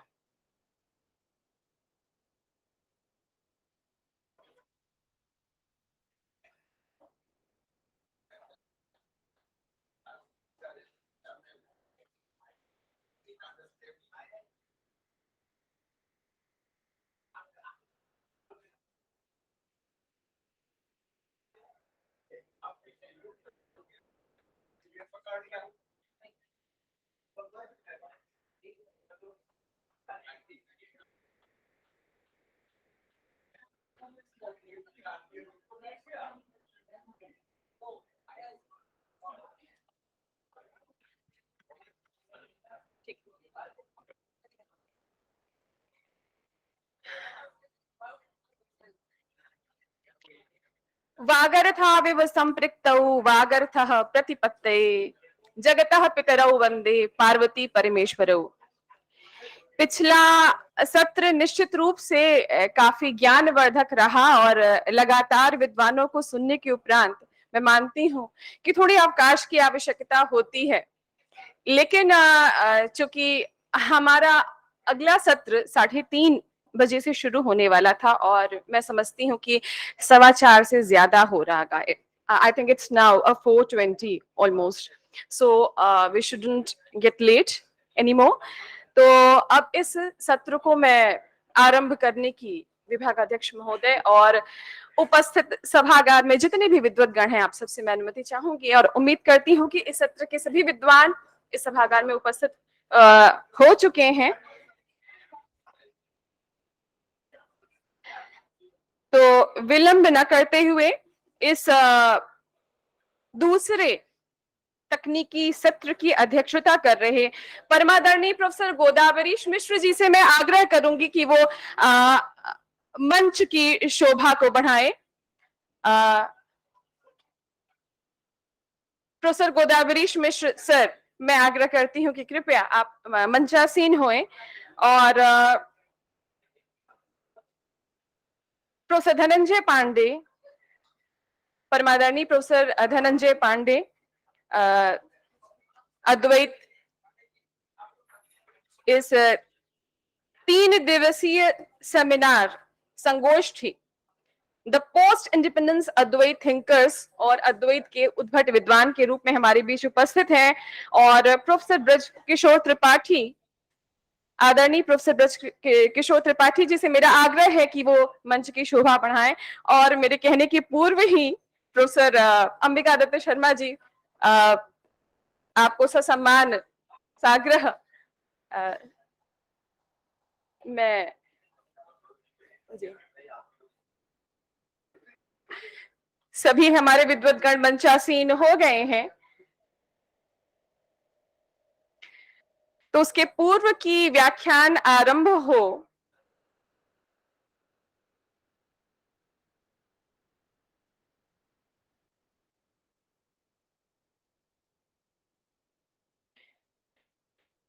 मैं सत्र की अध्यक्षता कर रहे professor गोदाब्रिश Mishra ji के सम्मान हेतु अपने विभागाध्यक्ष महोदय प्रोफेसर आनंद मिश्र जी से आग्रह करूंगी कि वे दुशाला और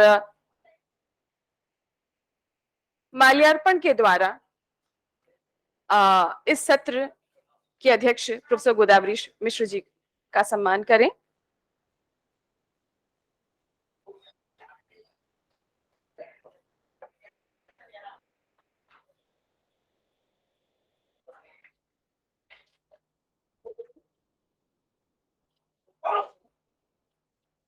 आपकी करतल ध्वनि इस सभागार के उत्साह को बनाए रखेगी, और आप सभी विद्यार्थी ही इस विभाग की ऊर्जा है, तो इस ऊर्जा को बनाए रखिए। पुनः परमादरणीय प्रोफेसर विजयकांत दुबे जी सर से मेरा आग्रह है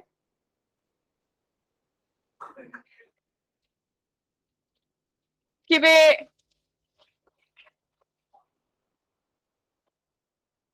प्रोफेसर धनंजय पांडे जी को दुशाला और पुष्पगुच्छ, प्रोफेसर विजयकांत दुबे जी से मेरा आग्रह है कि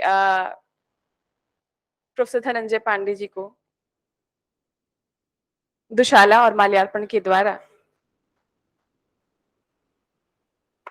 सभी पूरे विभाग की ओर से सम्मान प्रदान करें।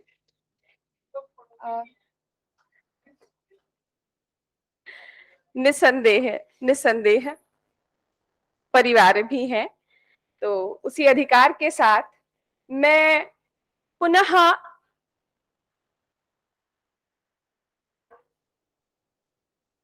हमारे विभाग के डॉक्टर विवेक पांडे जी से आग्रह करूंगी कि वे प्रोफेसर ब्रजकिशोर त्रिपाठी जी का पुष्पगुच्छ और दुशाले के द्वारा स्वागत करें।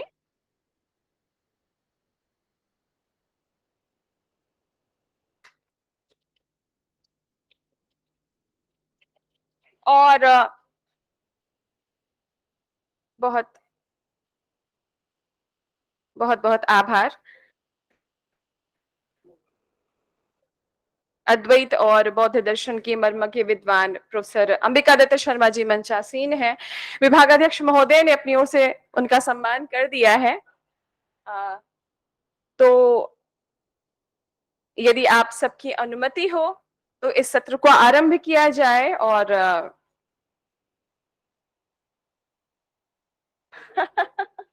जी, क्रम निर्धारित है, उसी के अनुसार बुलाना मेरी बाध्यता है। तो सबसे पहले प्रोफेसर धनंजय पांडे, मैं दो शब्द कहना चाहूंगी, उसके उपरांत पंडित श्री देव स्वरूप मिश्र का दार्शनिक अवदान इस विषय पर हमारे सामने इस पत्र को प्रस्तुत करेंगे, और हम सभी बहुत जिज्ञासा के साथ सुनने के लिए व्यग्र हैं।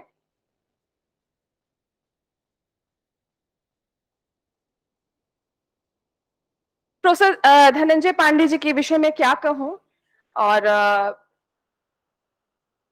5 स्वर्ण पदक प्राप्त, लगभग 50 संगोष्ठियों में भाग ग्रहण किया है, राष्ट्रीय अंतर्राष्ट्रीय देश की सुप्रतिष्ठित शिक्षा संस्थानों में लगभग 25 से अधिक वेदांत शास्त्रीय एवं दार्शनिक व्याख्यान इनके द्वारा प्रस्तुत किए गए हैं।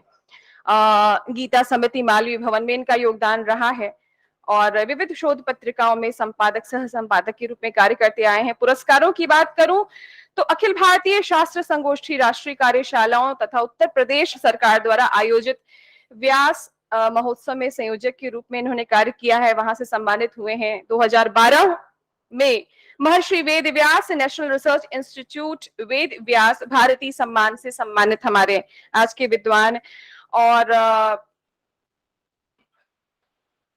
एक आचार्य परंपरा का निर्वहन करते हैं और इनके गुरुओं की एक लंबी श्रृंखला है।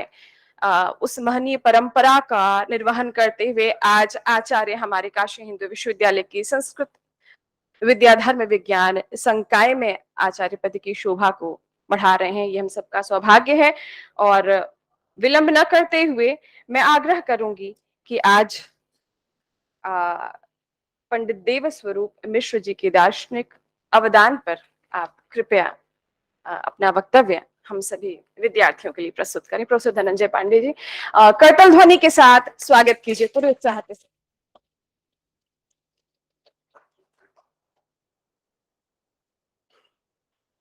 कर्पूर गौरम करुणावतारम संसार सारम भुजगेंद्रहारम सदा वसंतम हृदयारविंदे भवम भवानी सहितम नमामि। निर्विशेषम परम ब्रह्म स्वप्रकाशम परावरम करुणा सागरम वंदे गुरुम पशुपतिम शिवम। आप इस महनीय विभाग जिसके बारे में जितना कहा जाए उतना कम है, इस काशी की ऋषि परंपरा दर्शन परंपरा के यहाँ बड़े से बड़े विद्वान मनीषी और देवतुल्य आचरण वाले लोग इस विभाग के आचार्य पदों पर आसीन रहे हैं। मैं इस विभाग के सभी आचार्यों के प्रति अपना एक प्रणाम निवेदित करता हूँ, अपनी भाव पुष्पांजलि निवेदित करता हूँ और फिर अपने प्रकृति विषय पर मैं कुछ कहना चाहूँगा। मित्रों, ऐसे तो मेरा बहुत बड़ा सौभाग्य है, मैं कुछ हूँ नहीं हूँ, विद्वान हूँ, मूर्ख हूँ, मंदः कवि यशः प्रार्थी गमिष्याम उपहास्यताम। मैं इसी भाव से यहाँ खड़ा हूँ, लेकिन मेरी गुरु परंपरा और मेरे गुरुओं का जिनके बारे में जितना मैं बोलूंगा कम होगा और साक्षात मैंने उनसे पढ़ा है, ये नहीं कि मैं उनको सुना हूँ। पंडित शर्मा जिनकी वाक्य पदीय पर लोकोत्तर विश्व दर्पण पर दिखाई देने वाली अम्बा कर्त्री टीका आज विद्यमान है। 13 वर्षों में उन्होंने उस टीका का प्रणयन किया था और त्वदीयम वस्तु गोविंद तुभ्यमेव समर्पये गृहाण सुमुखो भूत्वा प्रसीद मम भावना। उन्होंने भगवान को अर्पित किया कि आपकी वस्तु को मैं आपको निवेदित करता हूं। केवल वाक्य पदीय जैसे ग्रंथ ही नहीं, उन्होंने अनेक सारे धम्म पद की व्याख्या की। उन्होंने महाभाष्य के 4 अध्यायों पर टिप्पणी की है जो सरस्वती भवन के पुस्तकालय में रखा हुआ है। ऐसे चित्सुखी, ऐसे एक चित्र निबंधावली है जिसमें सभी दर्शनों पर उनके निबंध हैं। और जब वो लिखते हैं, देखिए मैं एक बात करता हूं, मैं उदाहरण से आपके सामने कुछ चीजों को रखूंगा। द्वैत की बात यहाँ आई है, उसमें प्रोफेसर देवस्वरूप मिश्र के अवदान की बात हो रही है। हम बोल रहे हैं हमारी बात को क्यों नहीं कोई लिख रहा है?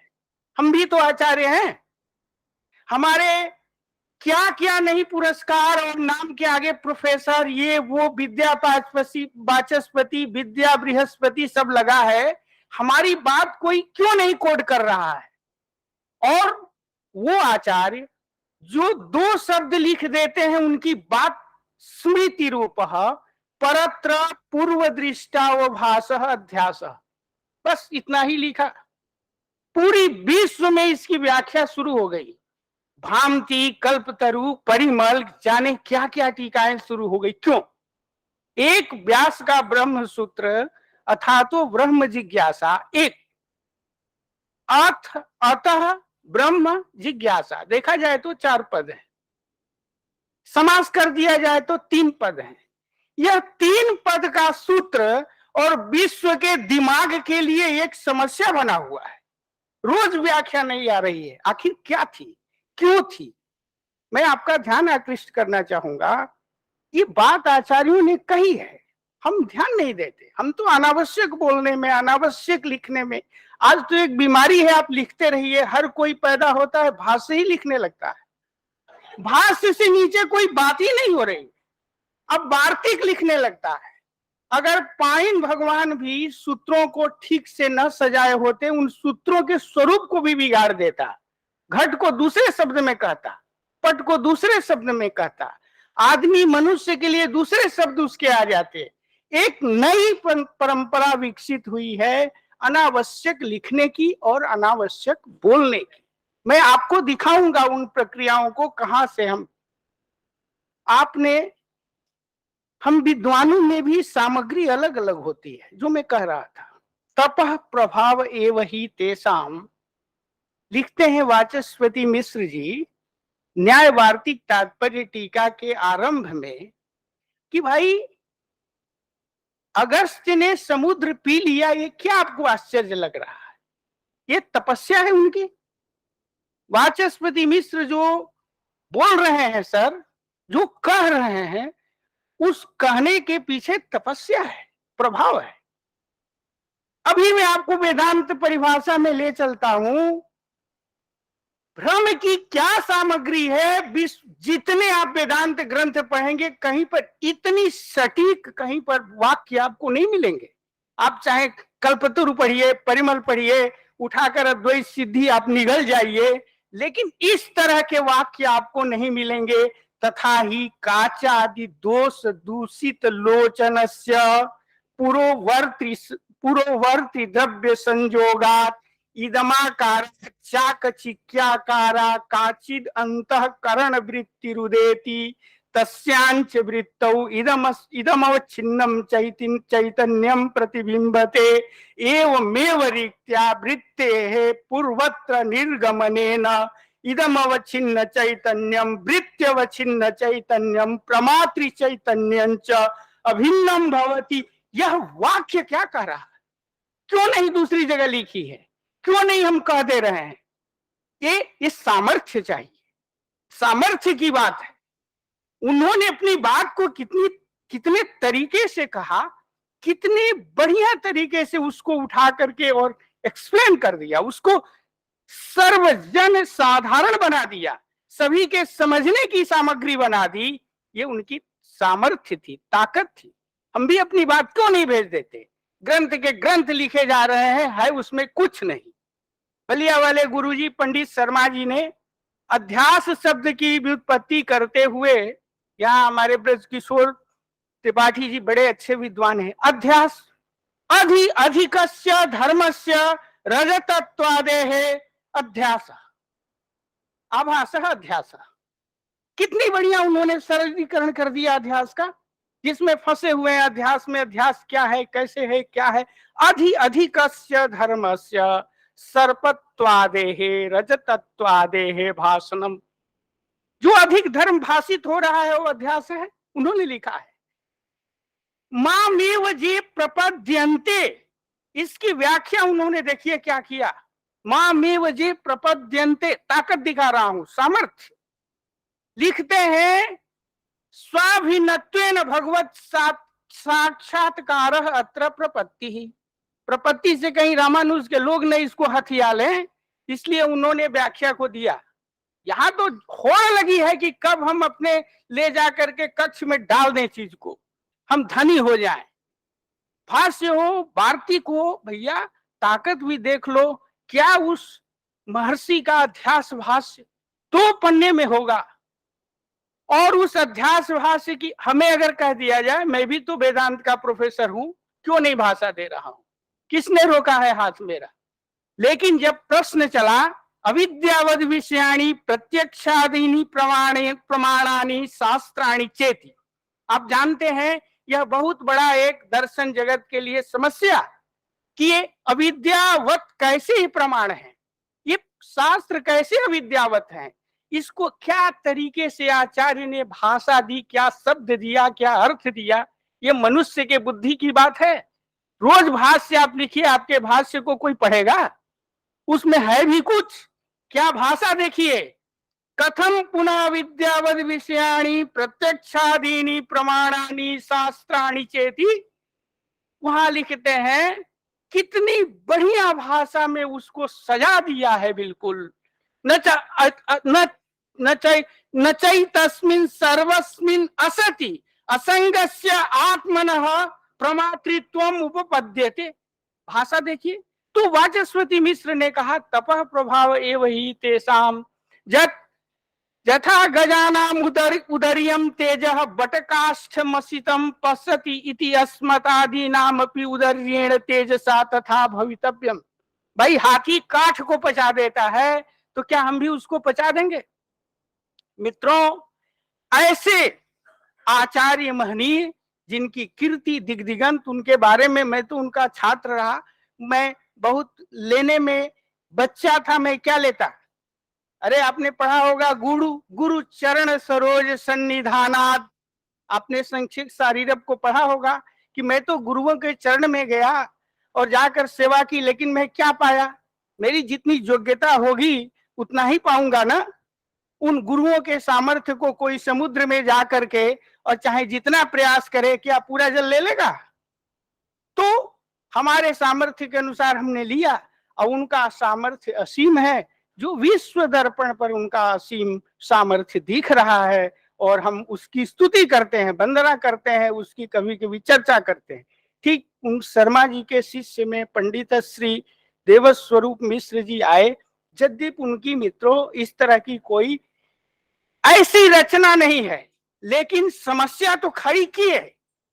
आपने सुना होगा अनधिगता बाधितार्थ विषय ज्ञानत्वम प्रमात्व में अप्रमा का लक्षण है।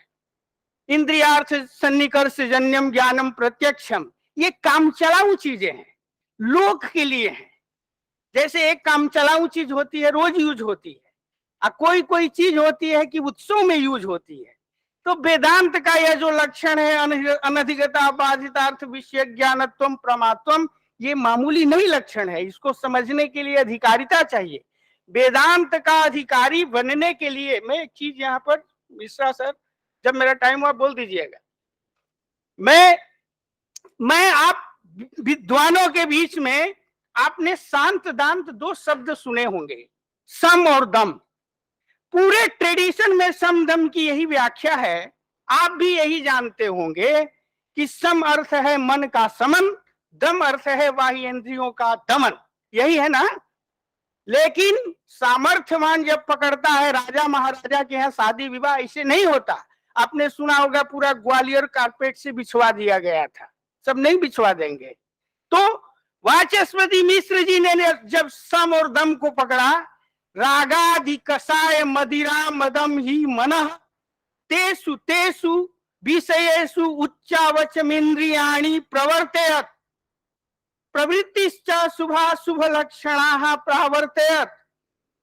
ऐसे करके उस मन को उन्होंने लिखा, तस्य मनो विजयः समावशीकार संज्ञा इति आख्यायते।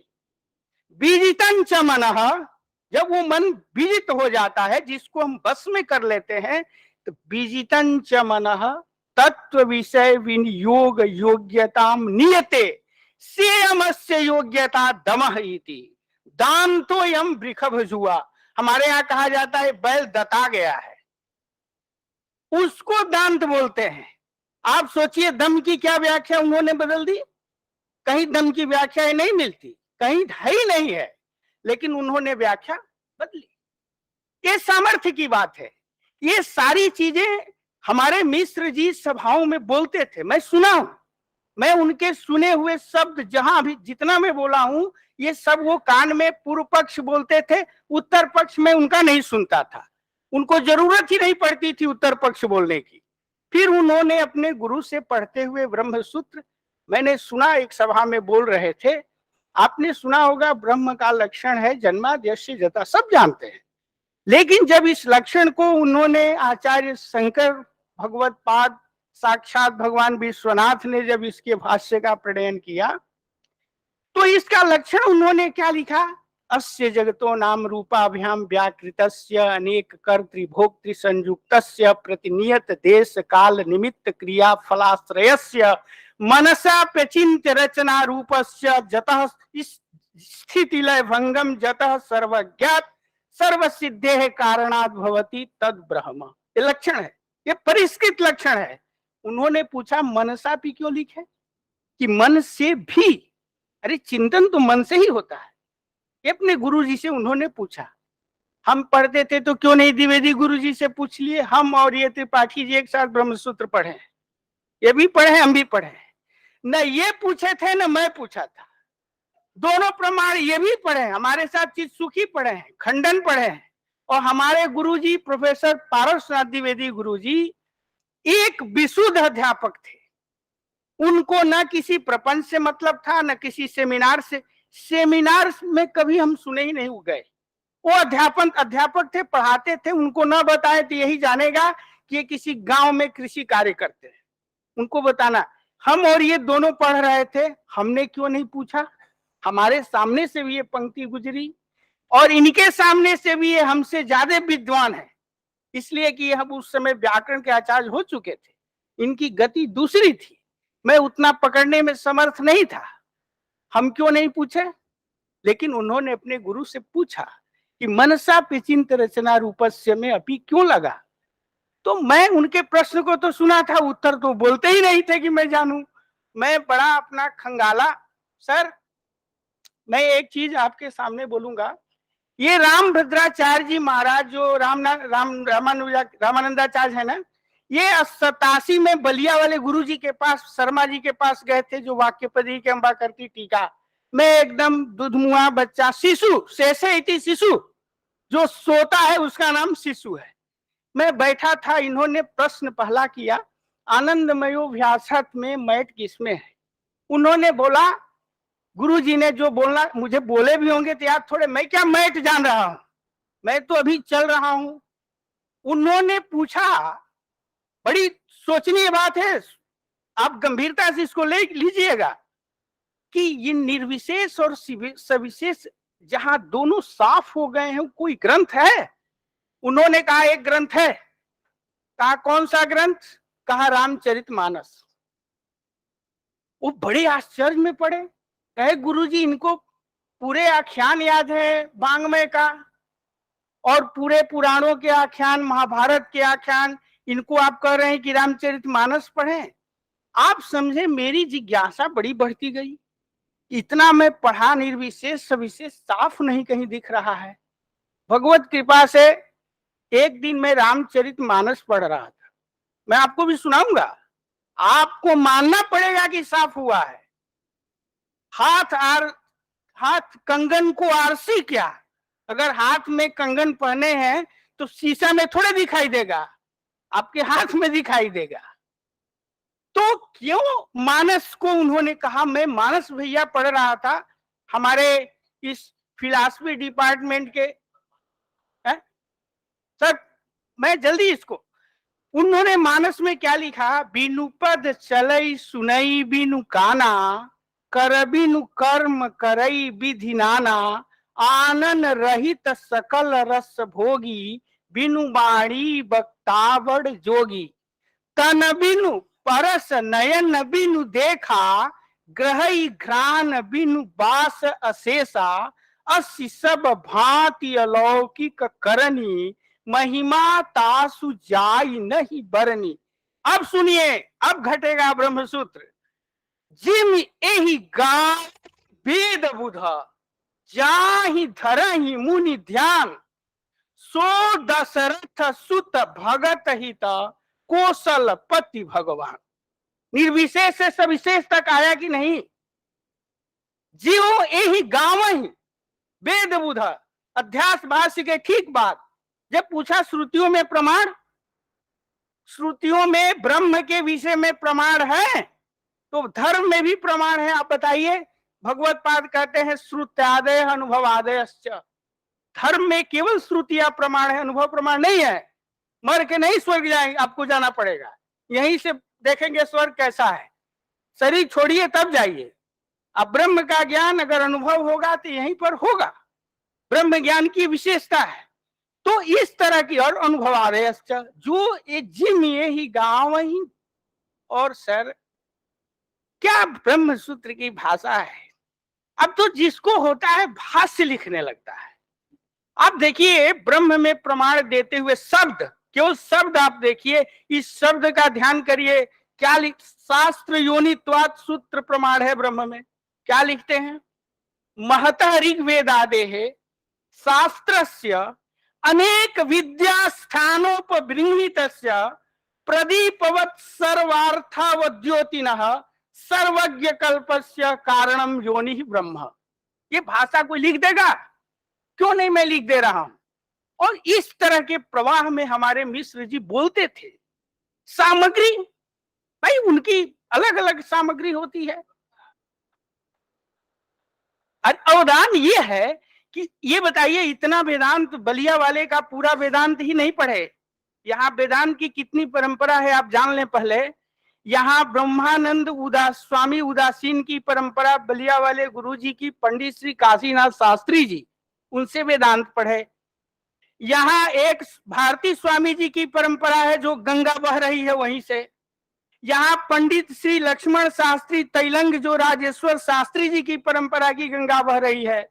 और एक जो उत्तरामनाय जो मठ है ब्रह्मानंद सरस्वती शंकराचार्य जी, उनकी परंपरा। ये सर संगम है काशी। काशी किसी का घर नहीं, ये विद्यानगरी है और विश्वनाथ जी इसका संचालन करते हैं। और ऐसे ही यहाँ धनंजय पैदा होते रहते हैं। यहाँ किसी को करने की जरूरत नहीं है, ये वैशिष्ट है।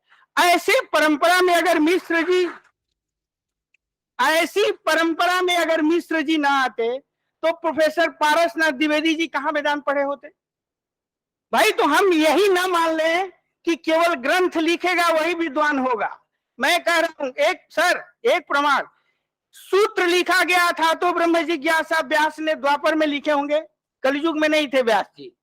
और भाष्य लिखा जा रहा है कलयुग में। बीच का काल क्या पढ़ते थे? कोई कृति थी? परंपरा पढ़ाती है।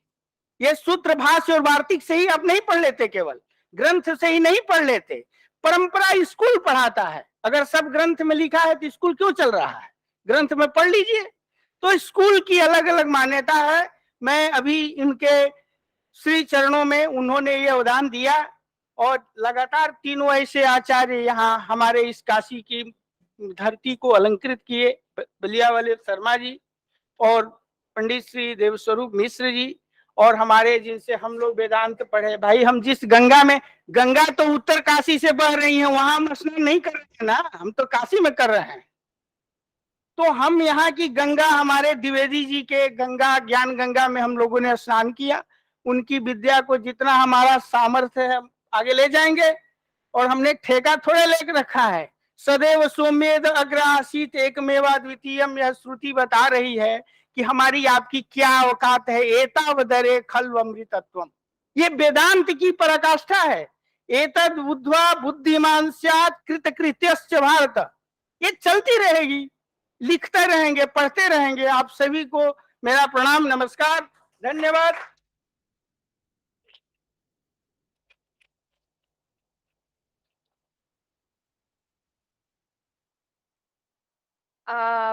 मैं अपने विद्यार्थियों से आग्रह करूंगी कि अगर कुछ प्रश्न हो तो वो अपनी जिज्ञासा रख सकते हैं। 2 प्रश्न रखिएगा क्योंकि हमारे अभी हमें हमारे सामने 3 विद्वान हैं तो उन्हें भी हमें सुनना है। तो आप कुछ कहना चाह रहे थे? सर ने भाष्य लिख रहे हैं उस पर कमेंट किया, तो मेरा ये एक इच्छा है कि अगर सर अब हम लोग की दुकान बंद हो जाएगी तो फिर हम लोग जाएंगे कहाँ? आप तो हमारी दुकान बंद करके चले जाएंगे, फिर हम लिखेंगे नहीं तो क्या होगा? तो हमारा तो दुकान सर लिखने पे ही चल रहा है और उसी से कंट्रीब्यूशन है। और अगर प्रॉब्लम्स नहीं होती तो फिलोसफी अराइज ही नहीं होती। और अगर ये डिपार्टमेंट है, एक उधर डिपार्टमेंट है, तो इसका रीजन यही है कि हम लोग कुछ कर रहे हैं। अगर क्वेश्चन ना होते, प्रॉब्लम्स ना होती तो हमारा डिपार्टमेंट ही ना होता। Thank you sir. और किसका कोई विचार क्वेश्चन है क्या? अच्छा मेरा है, मेरी प्रश्न के लिए तो लिंग तो थोड़ा कठिन होता है। ठीक है। मेरा So, प्रश्न जी। अच्छा ये बताइए कि ये जो शंकर भाष्य ने 2 अध्यास का लक्षण दिया है, ना उनको बता रहे हैं, इनको भी दोनों को, ये जो 2 लक्षण दिया है अध्यास का, अतस्मिन् तद्बुद्धि ही स्मृति रूप परत्र पूर्व दृष्टा भवासा, ये 2 लक्षण क्यों दिया? एक लक्षण में तो हो जाता है। सर ऐसा है कि जो बड़ा आदमी होता है, जिसमें सामर्थ्य होता है, मैंने बताया आपसे, वो अपनी बात को विविध प्रकार से कह देता है। पहले नंबर तो स्मृति रूप परत्र पूर्वावध्यास लक्षण यही है, वो तो उस लक्षण का अनुवाद है, आकलन है कि तस्मिस् तद बुद्धि रीत्य वो चामा, वो लक्षण नहीं है। ये हमने जो कहा इसका यह रूप था। जैसे हम अपनी बात को कहते हैं तो कहते हैं हमने ये कहा था, अब उसी को पुनरावृत्ति हो जाएगी बोल देंगे तो। लेकिन अतस्मिस् तद बुद्धि रीत्य वो चाम, वो चाम कहने की क्या मतलब है? अगर आप लक्षण कह रहे हैं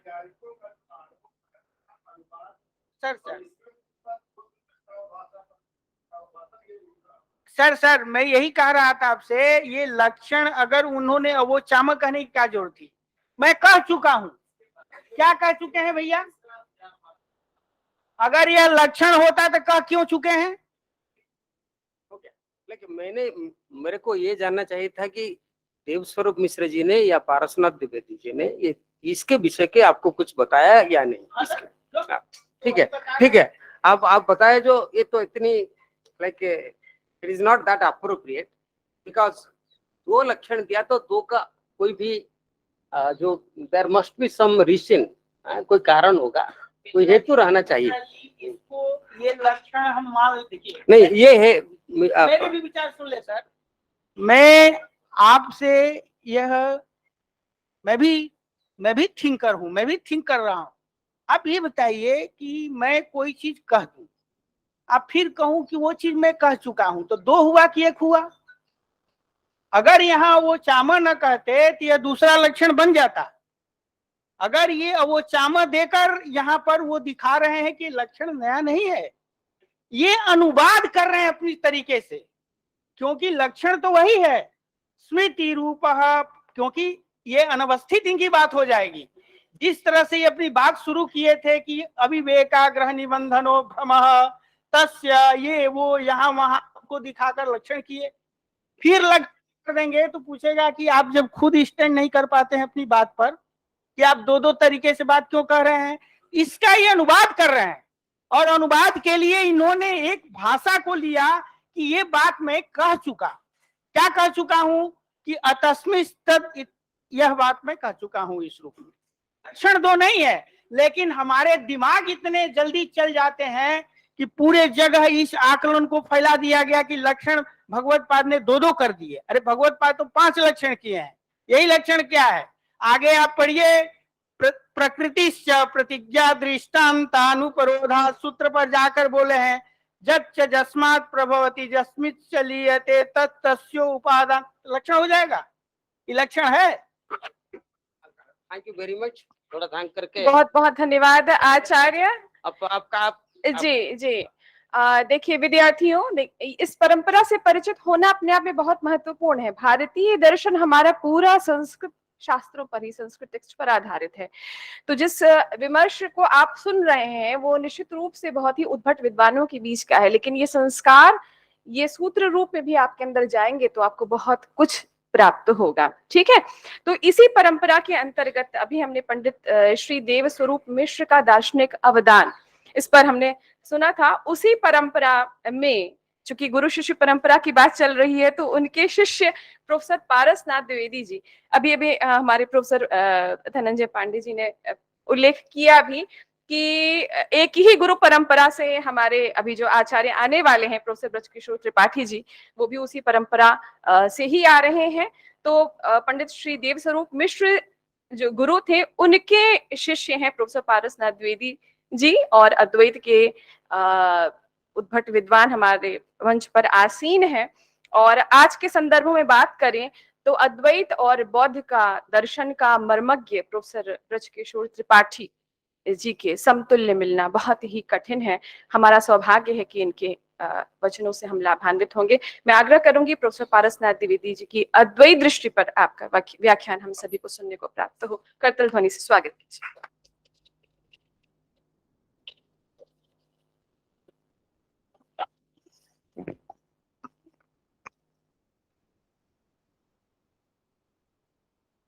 साहित्ये शर्षे शुभाव भरिते पाणिनिपज्ञे तथा न्याये काण भुजे विशेष महिते शास्त्रे गतिर्निश्चला बौद्धे बुद्धिमतां परीक्षण युते येषां गुरूणां त्रिधा तान् श्री पारसनाथ नाम विदुषो वंदे द्वेदानहम्।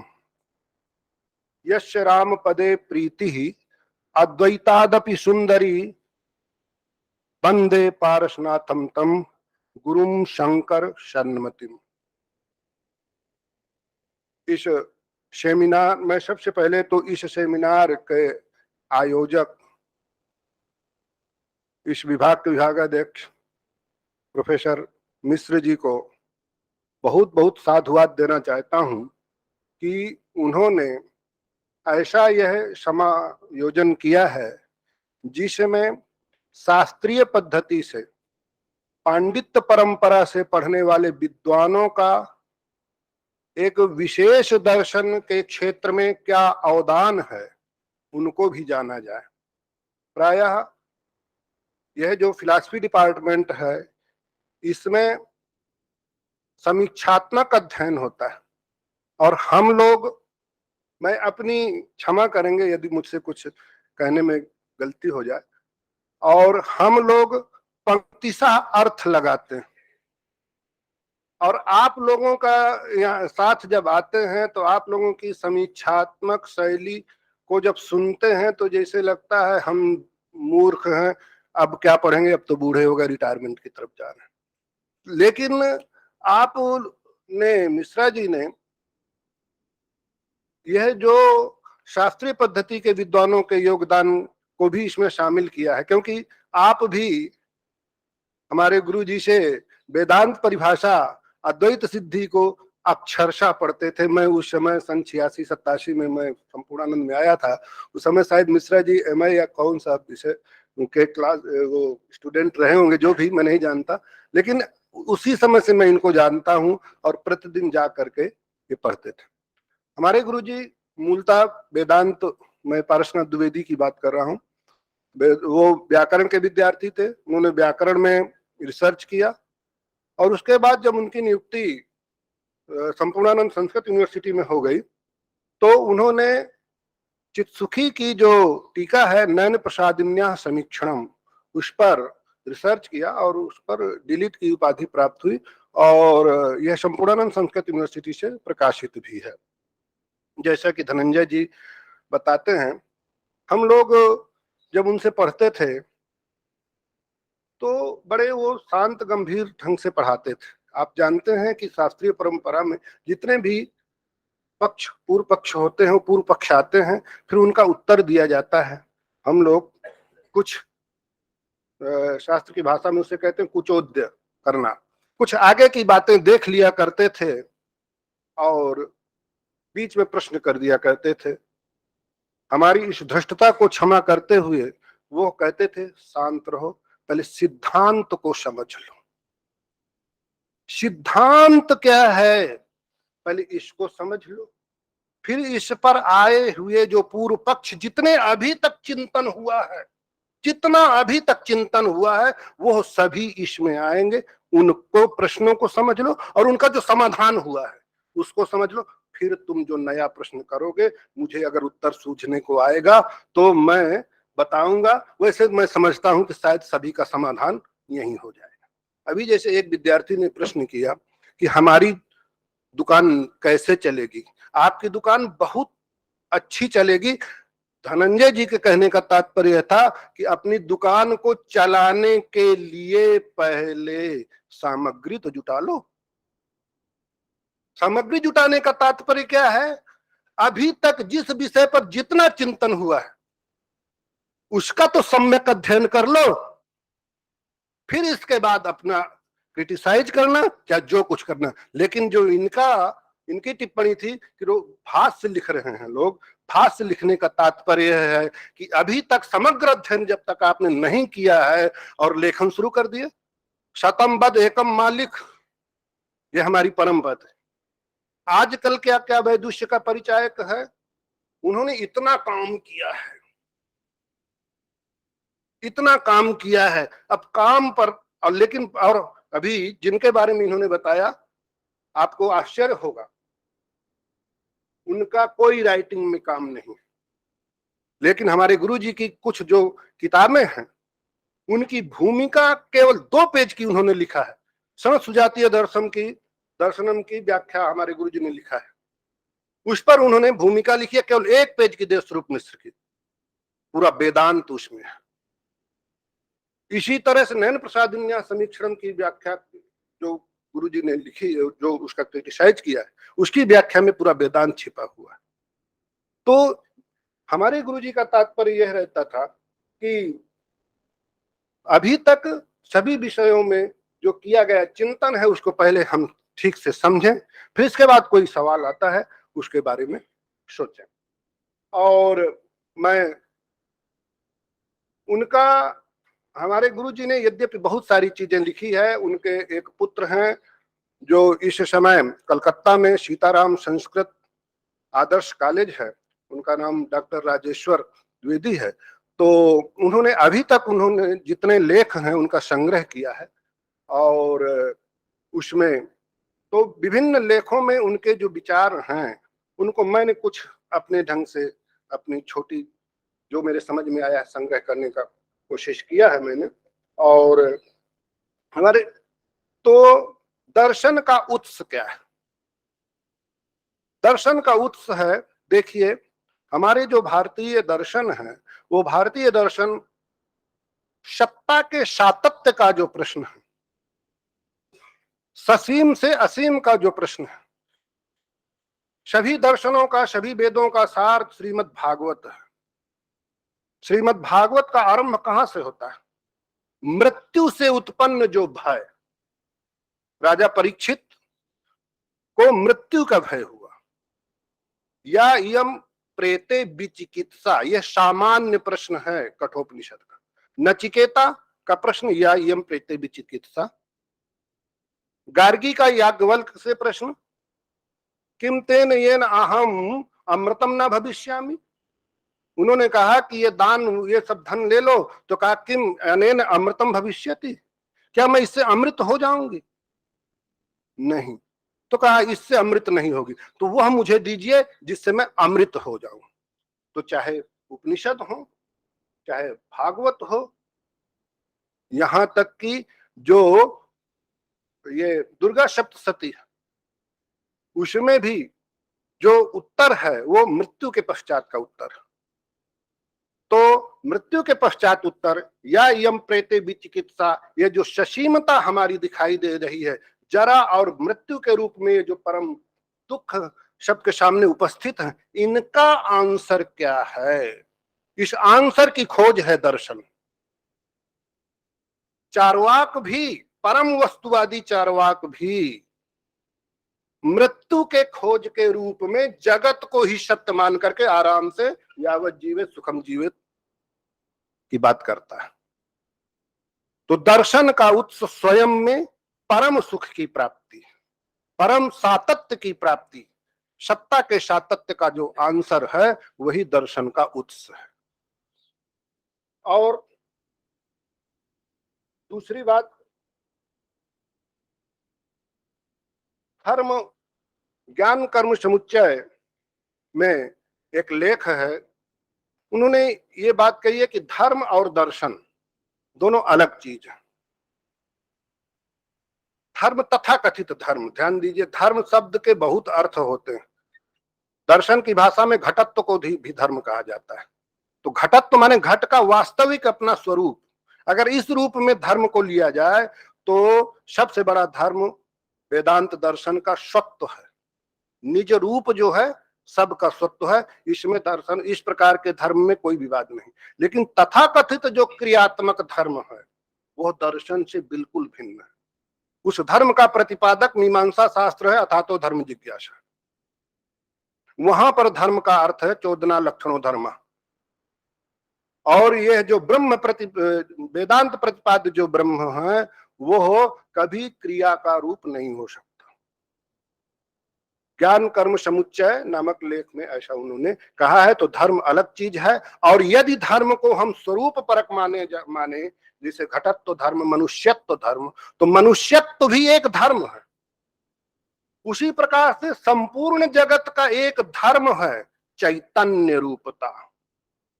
आ कीट पतंग, आ ब्रह्मांड भुवना लोक, जो ब्रह्मा पर्यंत जो है वो सब में जो चैतन्य रूपता है, जो सत्व है, वह धर्म है।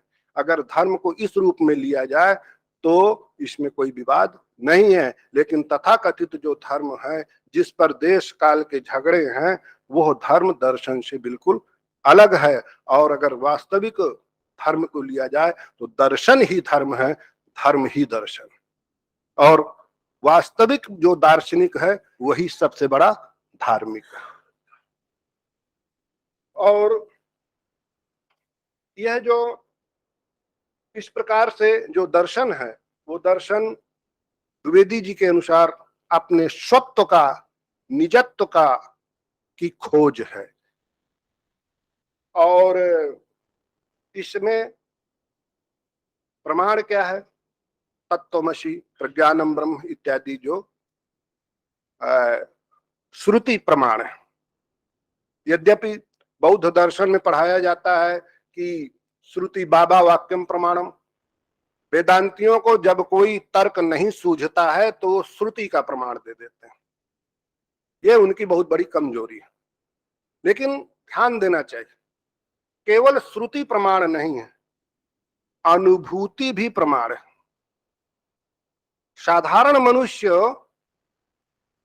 केवल अपने उदर पोषण तक की अनुभूति से संपन्न है, इसलिए ब्रह्माकाराकारित जो अनुभूति है वहां तक नहीं जा पाता है। इसलिए श्रुति के प्रमाण पर अनुभूति संपन्न न होने के कारण वह सवाल उठाता है।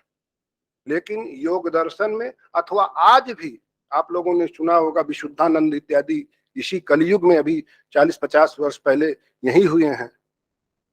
वो उन्होंने अपनी अनुभूतियां बताई हैं कि जब वो समाधि में जाते हैं तो समाधि में जाते हैं तो समाधि में जब वो 2 दिन 4 दिन 10 दिन के लिए लीन हो जाते हैं, उसके बाद जब वो लौटते हैं तो सबसे पहले मन प्राप्त होता है। मन के बाद बुद्धि, बुद्धि के बाद इंद्रियां, इंद्रियों के बाद धीरे धीरे वो शरीर में आते हैं। एक अभी भी ऐसी माँ है जो मेरी गुरु माता जी, जो अध्यात्म और उस समाधि की अवस्था में पहुंची हुई हैं, वो बताती हैं कि बेटा जब 8 दिन के बाद कभी या 4 दिन के बाद जब हम लौटते हैं तो ये शरीर में हवा उस तरह से लगती है जैसे कि कोई घाव कटा हुआ हो और उसमें ये अनुभव होता है, कष्ट का अनुभव होता है। धीरे धीरे स्थूल शरीर में आते हैं। तो मैंने कहा अच्छा माँ क्या है? तो कहा कि जब क्रमशः एक एक स्थिति में हम लौटते हैं शरीर की तो एक अपूर्व आनंद होता है। मुझे एक कोई शेर है किसी शायर का कि जब माशूका की याद में इतना आनंद है तो विशाले सनम क्या होगा। तो उसी प्रकार से जब हम परम तत्व से शरीर में लौटने की स्थिति में रास्ते में हमें इतना सुख है, तो जब लयावस्था में पहुंच जाता है कोई तो वह परम सुख कैसा होगा। लेकिन हम लोगों के सांसारिक पुरुषों के विषय की बात नहीं है। अतएव हम श्रुति में भी जो है जो अनुभूतियों को, ये सारी जो हमारे गुरु जी कहा करते थे, बेटा ये जितने श्रुति वाक्य है ना ये सब ऋषियों की अनुभूतियां हैं। यद्यपि वेद अपौरुषेय है। मुझे आप जो अभी समय हो जाए तो वो कर दीजिएगा, बता दीजिएगा, मैं बंद हो जाऊं। तो ये सब अनुभूतियां हैं। तो अनुभूति से अनुप्राणित श्रुति या श्रुति से अनुप्राणित जो अनुभूतियां हैं वह ब्रह्म में अद्वैत में प्रमाण है केवल। और श्रुति प्रमाण मानना वेदांत शास्त्र की कमजोरी नहीं है, केवल ये बात मैं कहना चाहता हूं। और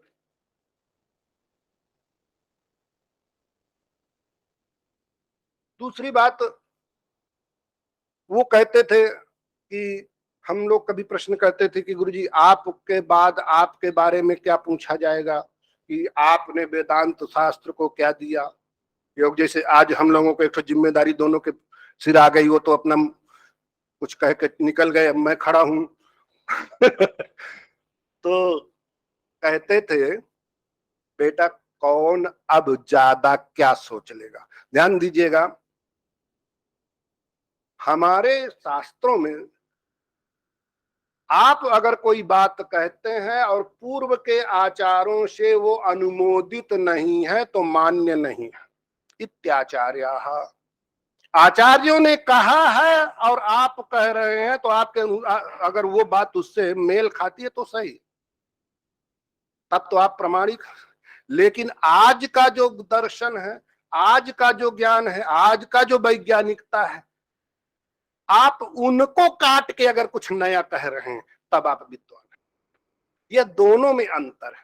कहने का तात्पर्य क्या है, हमारी जो शास्त्रीय परंपरा है, वो शास्त्रीय परंपरा का यह तात्पर्य है कि नॉलेज का डिग्रेडेशन हो रहा है। वो हम लोग पहले के जो ऋषि थे वो हो अनिर्वचनीय ज्ञान से संपन्न थे, अलौकिक ज्ञान से संपन्न थे, और हमारी तो अभी 50 साल में आंख सामने जो है नहीं दिखाई दे रहा है, तो लौकिक ज्ञान भी क्षीण है, तो अलौकिक ज्ञान की बात क्या है। तो जब लौकिक ज्ञान भी नहीं है तो ये हमें इतिहास भूगोल भी नहीं आता। गुरुजी कहते थे हमारे, क्या बेटा तुम अभिमान करोगे बिजली बनाने वाला, बिजली बना सकते हो, कौन से कौन जोड़ोगे। हमने कहा नहीं गुरुजी। कहा कि दिन भर रात भर अंधेरे में बैठे रह जाओगे, क्या अभिमान करोगे, क्या क्या जानोगे। एक 50 60 70 साल के जीवन में कितना जान सकता है। जीव का स्वभाव है अल्पज्ञ, अल्पज्ञता के कारण ही हम जीव भाव में पहुंच गए। कौन, वही सर्वज्ञ अपने अल्पज्ञता सांसारिकता के कारण जीव भाव में पहुंच गया। तो यह है। दूसरा, मैं उनके जो कंट्रीब्यूशन की बात, जैसे अभी अध्यक्ष महोदय कहेंगे कि उनका कंट्रीब्यूशन क्या। एक उन्होंने वेदांत परिभाषा की शिखामणि और मणिप्रभा के साथ संपादन किया है, और उस संपादन में उन्होंने शिखामणि और मणिकार का जो दीपिका एक टीका है उसके साथ जो मतभेद है उसको किस ढंग से वो समन्वित करते। यहाँ पर प्रत्यक्ष को दो प्रकार से वेदांत परिभाषा में बताया गया। एक दूसरा प्रत्यक्ष है साक्षी भाष्य और जीव भाष्य, वो ईश्वर साक्षी और जीव साक्षी। तो ईश्वर साक्षी और जीव साक्षी का अर्थ शिखामणि में लिखा है ईश्वर साक्षी जन्यम और जीव साक्षी जन्यम च। लेकिन दीपिकाकार ने इस बात को कहा है कि नहीं, यह कहना उचित नहीं है, नहीं तो व्यक्तिगत जो प्रत्यक्षत्व, चित्त ही व्यक्तिगत प्रत्यक्षत्व है, इस ग्रंथ से विरोध होगा। और शिखामणिकार ने ऐसा अर्थ क्यों किया, ताकि वो ये कहते हैं कि अगर इस तरह से अर्थ नहीं करेंगे तो चैतन्य चूंकि एक है तो आगे का जो ग्रंथ है प्रत्यक्षम द्विविधम, इससे विरोध होगा। तो दोनों मतों में कौन सा मत उचित है, तो कौन सा ज्यादा अच्छा है, उसके बारे में चित्त को ही व्यक्तिगत प्रत्यक्ष की शिखामणि का जो अभिमत है वो ज्यादा उचित है, ऐसा भूमिका में हमारे गुरुजी ने लिखा है। उसका उपपादन उन्होंने किया है कि वह इस प्रकार से कि ग्रंथ में चित्त को ही व्यक्तिगत प्रत्यक्ष मानने पर भी तत्तदाकार वृत्ति वशिष्ठ माना ही गया है। इसलिए वृत्ति के उदय और नाश से ज्ञान के उदय और नाश का व्यवहार होता है। चैतन्य रूप ज्ञान का अवच्छेदक होने से वृत्ति को भी ज्ञान कहा जाता है। इस प्रकार घटाकार वृत्ति अक्षिन्न चैतन्य को ही लोक में घट प्रत्यक्ष कहा गया है, न कि केवल चित्त को। वृत्ति को ही लेकर इंद्रियों के कारणत्व और सन्निकर्ष का उपयोग बनता है।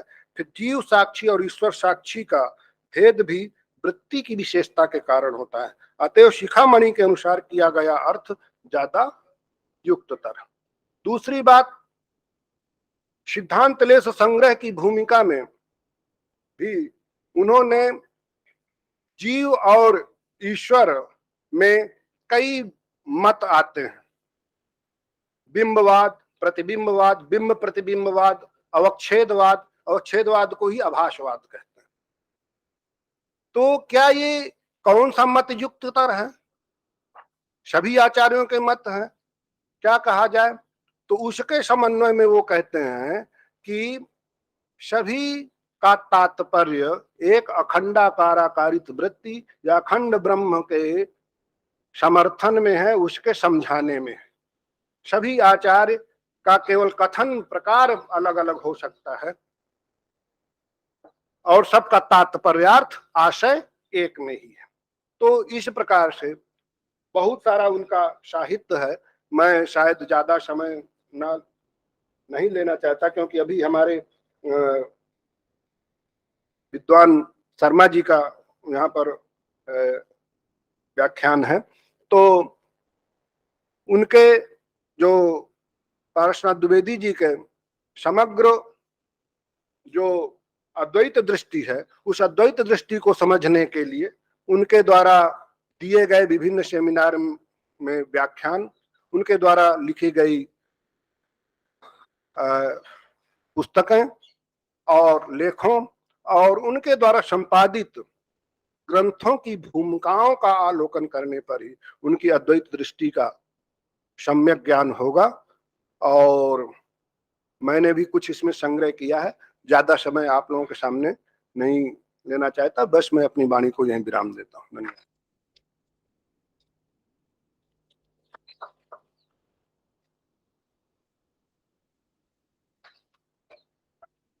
वस्तुतः आचार्य, आपने अद्वैत विषयक तत्व मीमांसा और ज्ञान मीमांसा का जिस प्रकार से प्रस्तुतिकरण किया, हमारे विद्यार्थी से लाभान्वित होंगे।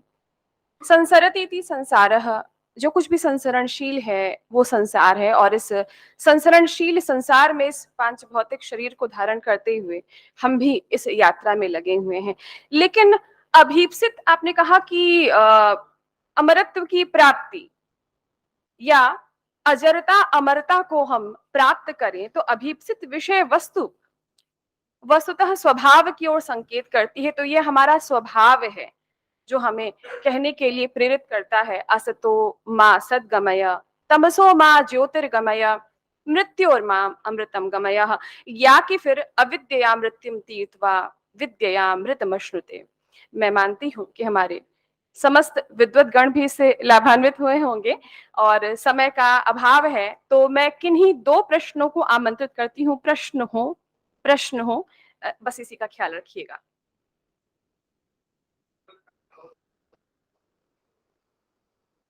एक प्रश्न मेरा है, आप ब्रह्म ज्ञान को क्या मानते हैं? खंडाकाराकारित जो अहम ब्रह्मास्मि,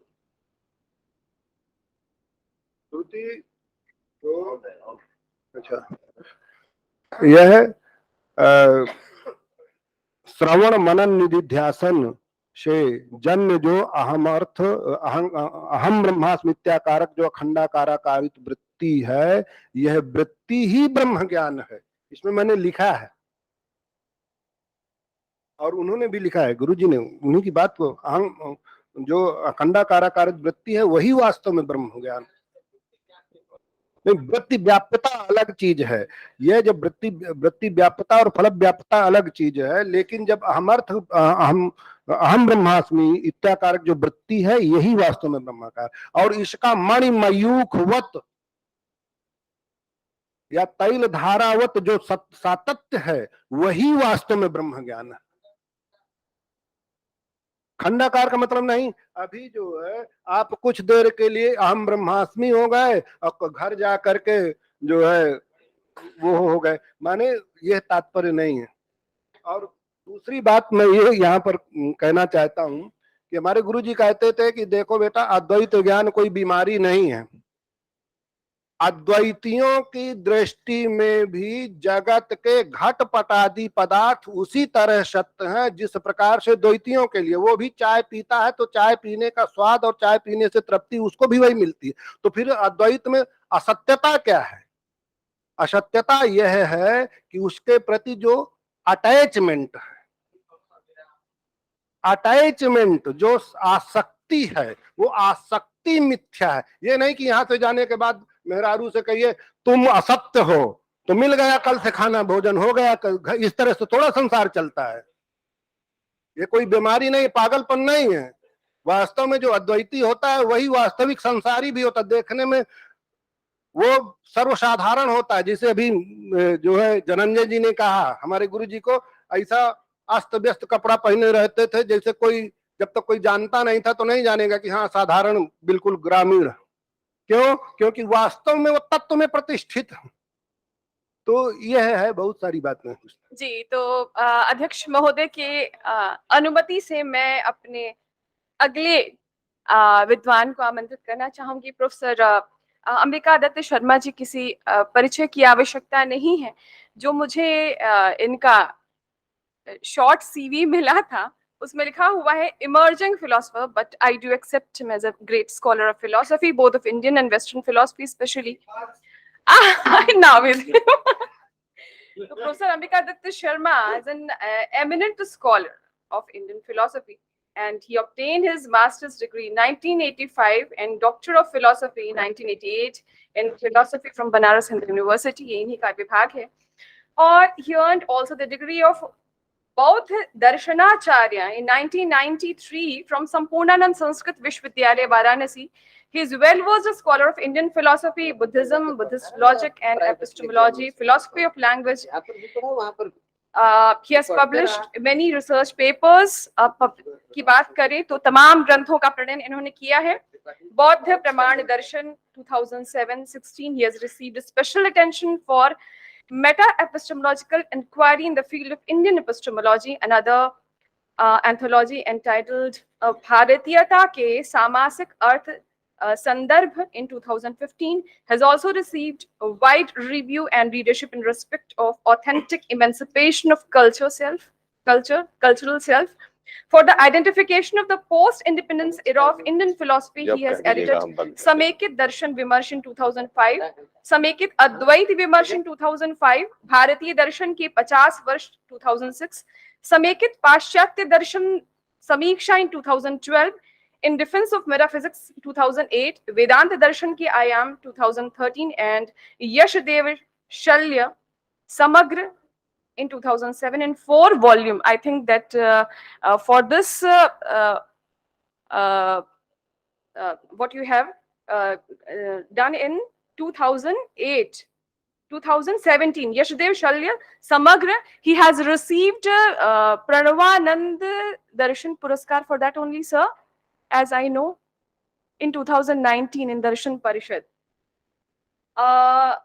He has translated and edited very rare text into Hindi, that is Pani Bhushan Darg Vagish Nyay Darshanam 2014 and Jayashri Bhatta's Tattva Paplav Singha in 2015. And now he has been the recipient of national awards like UGC Research Award. अब बहुत ज्यादा कहने लगूंगी तो शायद हो जाएगा। नरेश मेहता समिति वांग्मय सम्मान etc. And now I would like to invite Professor Ambika Datta Sharma for his scholarly speech for all of us students. Sir, most welcome.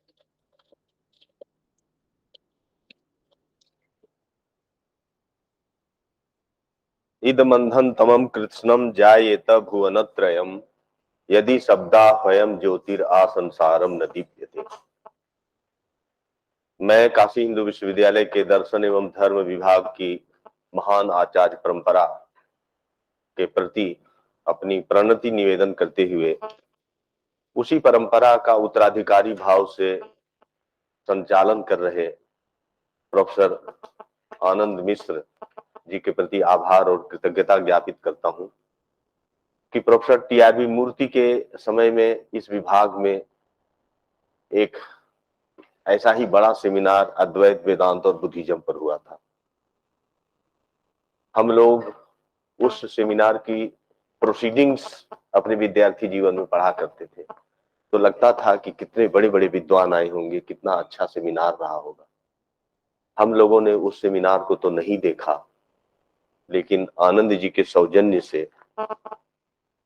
स्वातंत्रोत्तर Bharat के अद्वैत चिंतकों पर लगभग उसी प्रकार का यह सेमिनार आनंद जी ने आयोजित किया है। और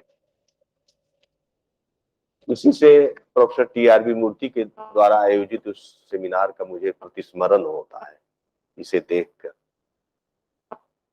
हमारे व्याख्यान की अध्यक्षता कर रहे हैं प्रोफेसर गोदाबरीश मिश्र जी, और हमारे फेलो स्पीकर आचार्य धनंजय जी और ब्रिजकिशोर त्रिपाठी जी, और सभागार में उपस्थित बहुत इस देश के मूर्धन्य विद्वान और बड़े सौभाग्यशाली छात्र और छात्राएं, जिन्हें इस विभाग में पढ़ने का, इस विभाग की परंपरा से जुड़ने का अवसर मिला है। मैं आप सभी लोगों के प्रति एक तरह से आपका अभिवादन करता हूं। इसलिए अभिवादन करता हूं कि एक समय ऐसा था कि हम भी आप ही की तरह यहाँ पढ़ा करते थे, और आज अपने ही घर में यहाँ जो कुछ पढ़ा है उसी को फिर से आपसे साझा करने के लिए हम यहाँ आए हैं। आज जो कुछ भी हम साझा करेंगे वो सब कुछ मैंने यहीं अर्जित किया है। इसलिए त्वदीयम वस्तु गोविंदम तुभ्यमेव समर्पयेत। मुझे रोमांच हो जाता है कि जब इस विश्वविद्यालय के इस आचार्य परंपरा को मैं सामने देखता हूं तो कभी कभी बोलने में डर लगता है कि भले ये आज तस्वीर के रूप में हमारे सामने उपस्थित है, लेकिन ये तस्वीर हमारी चेतना में जीवंत प्रभाव पैदा करते हैं। तो कभी कभी कुछ बोलने में मतलब इस ज्ञान परंपरा के प्रति मन में भय भी होता है। फिर भी मैं पूरा प्रयास करूंगा कि इनसे जो मैंने सीखा है उसमें किसी प्रकार के अपसिद्धांत का समावेश किए बिना मैं कुछ बात कहूं। मित्रों, बनारस में 18वीं 19वीं शताब्दी में अद्वैत वेदांत की जो सबसे प्रभावी धारा रही है, यहाँ तो धाराएं बहुत रही हैं जैसा कि धनंजय जी ने संकेत किया, लेकिन जो सबसे प्रभावी धारा रही है उसका आरंभ मनकर्णिका घाट के बगल में ललिता मठ से होता है। और ललिता मठ में रहने वाले शिव चैतन्य भारती श्रीहर्ष की परंपरा में आते हैं। और मेरा जहां काशी में पुराना घर है मीर घाट में, वहां एक त्रिपुरा भैरवी मंदिर है। तो वो त्रिपुरा भैरवी की साधना करते थे। और आप लोग जानते हैं कि श्रीहर्ष के विषय में एक किंवदंती है कि उनकी बुद्धि इतनी तीव्र थी कि वो कुछ लिख नहीं पाते थे। तो किसी बनारस के वैद्य ने बताया कि तुम्हारी बुद्धि को जब थोड़ा मंद किया जाएगा तब तुम कुछ लिख पाओगे।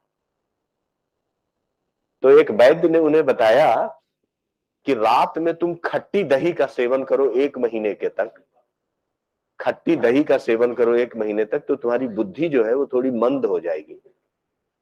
तो उन्होंने रात 1 महीने तक खट्टी दही का सेवन किया त्रिपुरा भैरवी की साधना करते हुए। तो जब उनकी बुद्धि मंद हुई तो उन्होंने ग्रंथ लिखा खंडन खंड खाद्यम। आप समझिए कि अगर उनकी बुद्धि तीव्र होती और अगर वो लिखने लायक होते तब वो कैसा ग्रंथ लिखे होते। तो वस्तुतः श्रीहर्ष की परंपरा को जो ललिता मठ के शिव चैतन्य भारती ने जो आगे बढ़ाया, तो शिव चैतन्य भारती ने उस पर एक शारदा टीका लिखी जो परम आदरणीय सुधांशु शेखर शास्त्री जी के द्वारा पहले तो प्रकाश में नहीं आई थी, लेकिन 5-6 साल पहले या 10 साल पहले उसका दक्षिणामूर्ति मठ से प्रकाशन हो गया है। तो शारदा टीका में मैं ये बात, शारदा टीका का मैंने उतना अध्ययन नहीं किया है, लेकिन सुधांशु गुरु जी से मेरा बहुत संपर्क था, पारिवारिक संपर्क था। और उनके बड़े भाई भारती जी जो अपनी श्रीमती जी को माता जी कहते थे, वो सन्यासी थे, माता जी कहते थे, दुर्गा कहते थे। तो सुधांशु जी से हमने पूछा कि गुरु जी बताइए कि इसका प्रतिपाद्य क्या है। तो उन्होंने कहा कि देखो, शारदा टीका का पर्यवसान, उसका जो कल्मिनेशन होता है वो अनिर्वचनीयता सर्वस्वम में होता है, मतलब लॉजिक ऑफ इनडिटर्मिनेसी में। अब लॉजिक ऑफ इनडिटर्मिनेसी जो है वह किस तरीके से अद्वैत की एक एपिस्टेमोलॉजी या अद्वैत की कोई एक एपिस्टेमोलॉजी बन सकती है, उस ग्रंथ में टीका करने के बाद ये समस्या उनके सामने आई कि अनिर्वचनीयता के तर्कशास्त्र का पर्यवसान अद्वैत में होता है। तो ये जो अनिर्वचनीयता का प्रतिपादन था वो एक तरह से भारतीय परंपरा के समस्त अद्वैती जो धाराएं थी उनके लिए ये एक सर्वग्रासी पूर्व पक्ष था कि सारे अद्वैत की जो धाराएं हैं वो अपनी अपनी मेथोडोलॉजी और अपनी अपनी एपिस्टेमोलॉजी से अपनी बात को सिद्ध करते हैं, लेकिन अनिर्वचनीयता सर्वस्वम, लॉजिक ऑफ इनडिटर्मिनेसी को यदि हम स्थापित करते हैं तो ये सब के लिए एक बड़ी भारी चुनौती बन गई।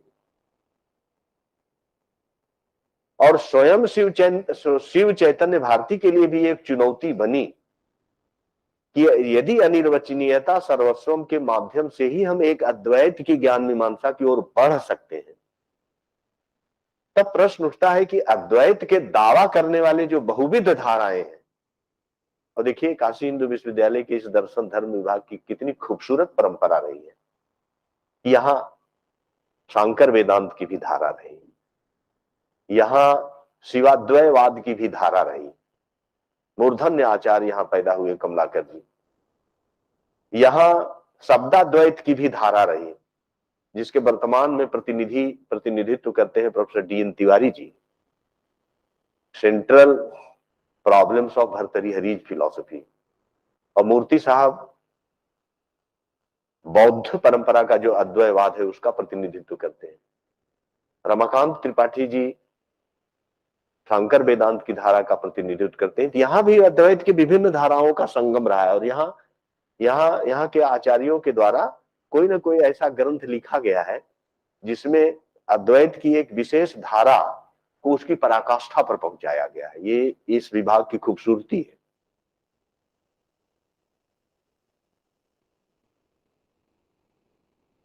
तो शिव चैतन्य भारती के समक्ष ये प्रश्न उठा कि जब बहुविध धाराएं अद्वैतवाद की और अद्वैतवाद की इस भारत भूमि पर विकसित हुई हैं, तो उनमें सबसे उत्कृष्ट प्रकार का सबसे अच्छा अद्वैतवादी कौन कहा जाए। और इस समस्या को सामने रखकर उन्होंने फिर एक ग्रंथ लिखा, दर्शन सर्वस्वम। और दर्शन सर्वस्वम ग्रंथ में उन्होंने अद्वैत और अद्वैतवाद की विभिन्न धाराओं पर एक एक अध्याय लिख के उनका खंडन करते हुए अंत में अनिर्वचनीयता मूलक शंकर अद्वैतवाद को उन्होंने प्रतिष्ठित किया और कहा कि यही परिनिष्ठित अद्वैत है।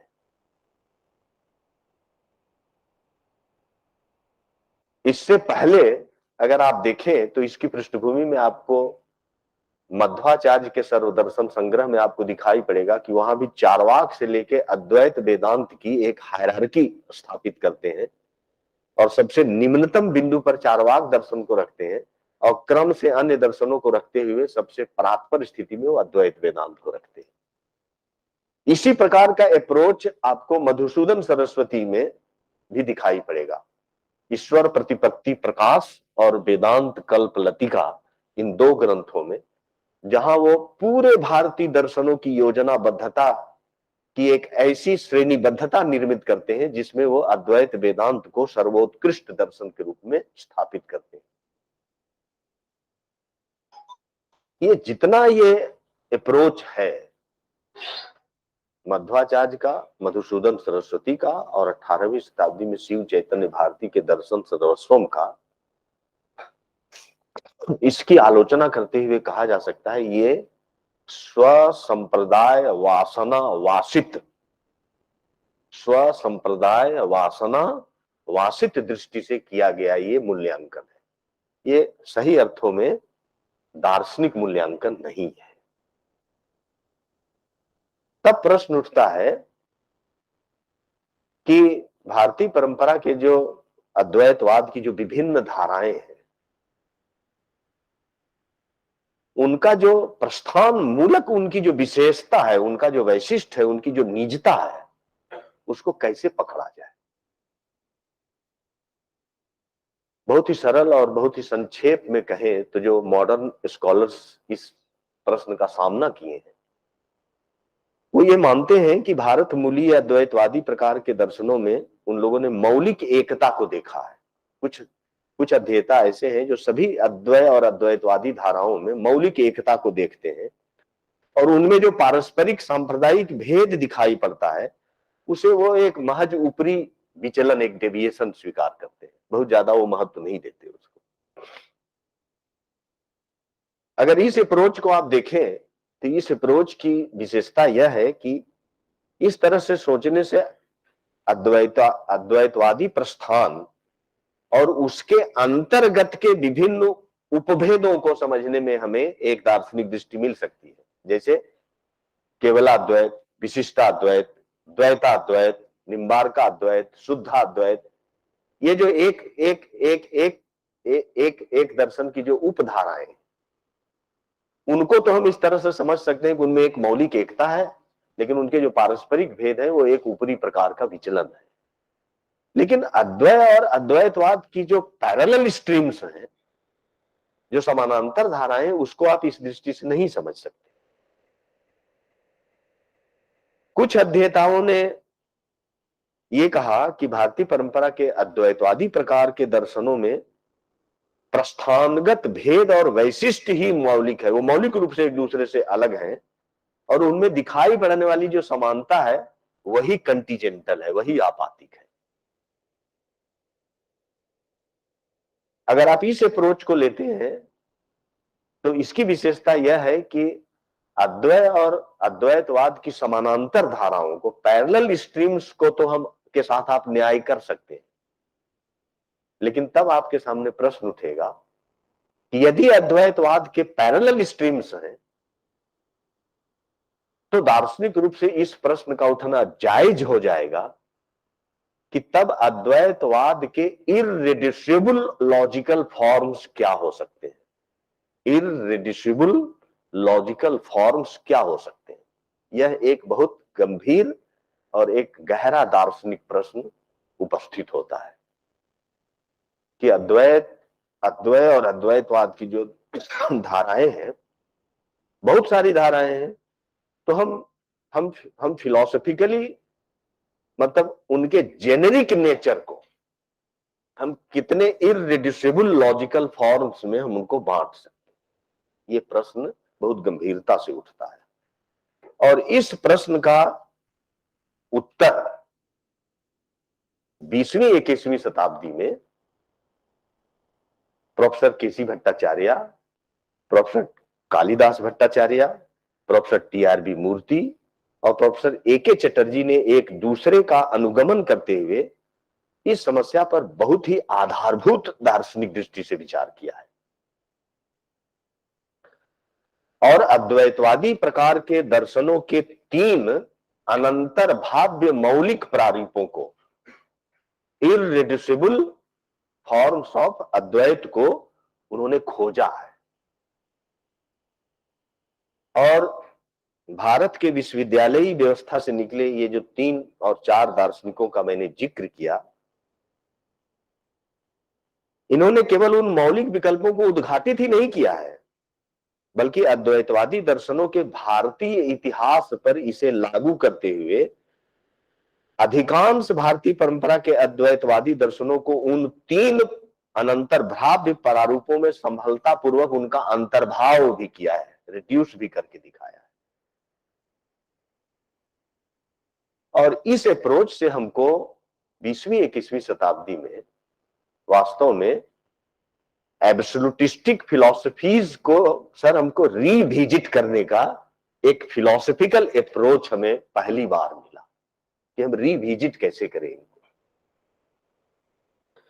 और इसकी शुरुआत जो होती है वो प्रोफेसर केसी भट्टाचार्य से होती है, जब उन्होंने the concept of absolute and it's alternative forms नामक लेख लिखा, और उसमें इदम प्रथमतया अद्वैतवाद के 3 वैकल्पिक प्रारूपों को, ट्रुथ सत्य, फ्रीडम स्वातंत्र, वैल्यू मूल्य, ये 3 रूपों में रेखांकित किया। Truth model of Advaita, freedom model of Advaita and value model of Advaita, इन 3 प्रारूपों को पहली बार उन्होंने डिटेक्ट किया। आप जानते हैं कि प्रोफेसर केसी भट्टाचार्य की जो राइटिंग है वो कितनी पिक्टोरियल राइटिंग होती है, उसको समझना, मतलब सूत्र शैली में वो लिखते हैं, उसके भाष्य तो डैनियल ही कर सकते हैं, हम लोगों में तो वो सामर्थ्य नहीं है। और ये जो 3 मॉडल उन्होंने दिया, ट्रूथ, फ्रीडम और वैल्यू का, ये बहुत ही मौलिक और बहुत ही सारगर्भित है, लेकिन उनकी लेखन शैली की निज विशेषताओं के कारण उसमें एक अमूर्त प्रकार की आकारिकता दिखाई पड़ती है, एब्स्ट्रैक्ट और फॉर्मलिज्म उसमें दिखाई पड़ता है। और दूसरी बात यह है कि उन्होंने फिलॉसफिकल हमको मॉडल तो दिया, लेकिन इस फिलॉसफिकल मॉडल को अद्वैतवादी दर्शनों का जो ऐतिहासिक विकास होता है उस पर एग्जेम्पलीफाई करके उन्होंने नहीं बताया कि हम इस मॉडल को अगर इंडियन ट्रेडिशन के अद्वैत और अद्वैतवादी धाराओं पर हम इसे उदाहरित करें तो हम कैसे दिखा सकते हैं। उन्होंने केवल एक फिलॉसफिकल स्कीमा हमारे सामने प्रस्तुत किया। बाद में प्रोफेसर टीआरबी मूर्ति जब वो अमलनेर में फेलो थे तो उन्हीं दिनों केसी भट्टाचार्य के उनके बहुत सारे लेक्चर सुनने को मिले, और मैं ऐसा समझता हूं कि उन दिनों अमलनेर में जिन विषयों पर फोकस करते हुए केसी भट्टाचार्य लेक्चर दे रहे थे वो संभवतः वो विषय alternative stand point of absolute से ही संबंधित रहे, और इसका लाभ प्रोफेसर टीआरबी मूर्ति को मिला। और वहां से आने के बाद उन्होंने केसी भट्टाचार्य के इस इंसाइट को कि हम अद्वैतवादी और अद्वैतवादी दर्शनों को हम रिविजिट कर सके, इसके लिए 1934 में उन्होंने एक knowing, willing and feeling as functions of consciousness नामक एक लेख लिखा। इसके अतिरिक्त 2 लेख उन्होंने और लिखा, इल्यूजन एज कंफ्यूजन, और एक लेख लिखा ट्रूथ एंड नॉलेज। ये 3 लेख बहुत महत्वपूर्ण है जिसमें उन्होंने केसी भट्टाचार्य के इस ट्रूथ, फ्रीडम और वैल्यू, ये 3 इररिड्यूसिबल फॉर्म्स ऑफ एब्सोल्यूटिस्टिक फिलॉसफी को थोड़ा सा विवेचित करने का, उसको एक्सप्लेन करने का प्रयास किया। और मूर्ति साहब बहुत स्पष्टता के साथ यह दिखाते हैं कि अद्वैतवाद के वैकल्पिक जो त्रिविध प्रारूपों का जो वास्तव में उसका जो तात्पर्य है वह है चेतना के त्रिविध आयामों से,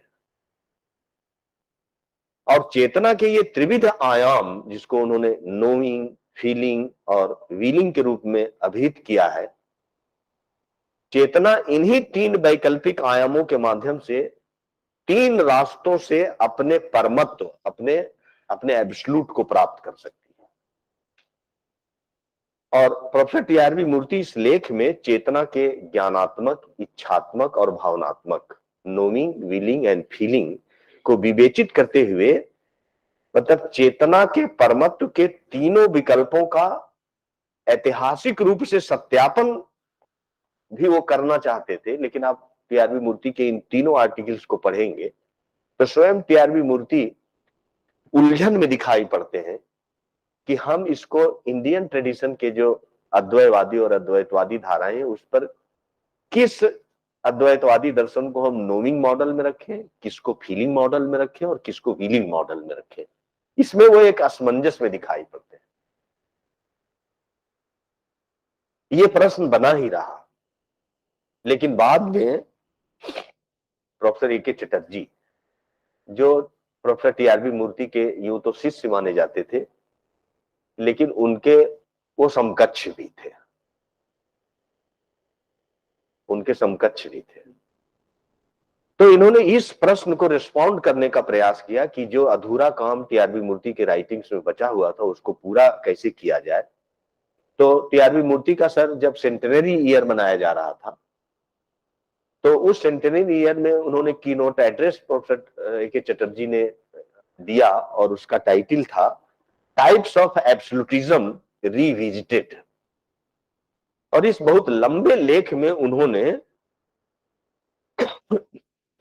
जो प्रश्न टीआरबी मूर्ति के द्वारा सुलझाए नहीं गए थे उनको उन्होंने सुलझाने का प्रयास किया। और नोइंग, विलिंग और फीलिंग, ये तीनों इररिड्यूसिबल मॉडल को इंडियन ट्रेडिशन के अद्वैतवादी और अद्वैतवादी परंपराओं पर उन्होंने लागू करके दिखाया कि किसको हम किसमें रख सकते हैं।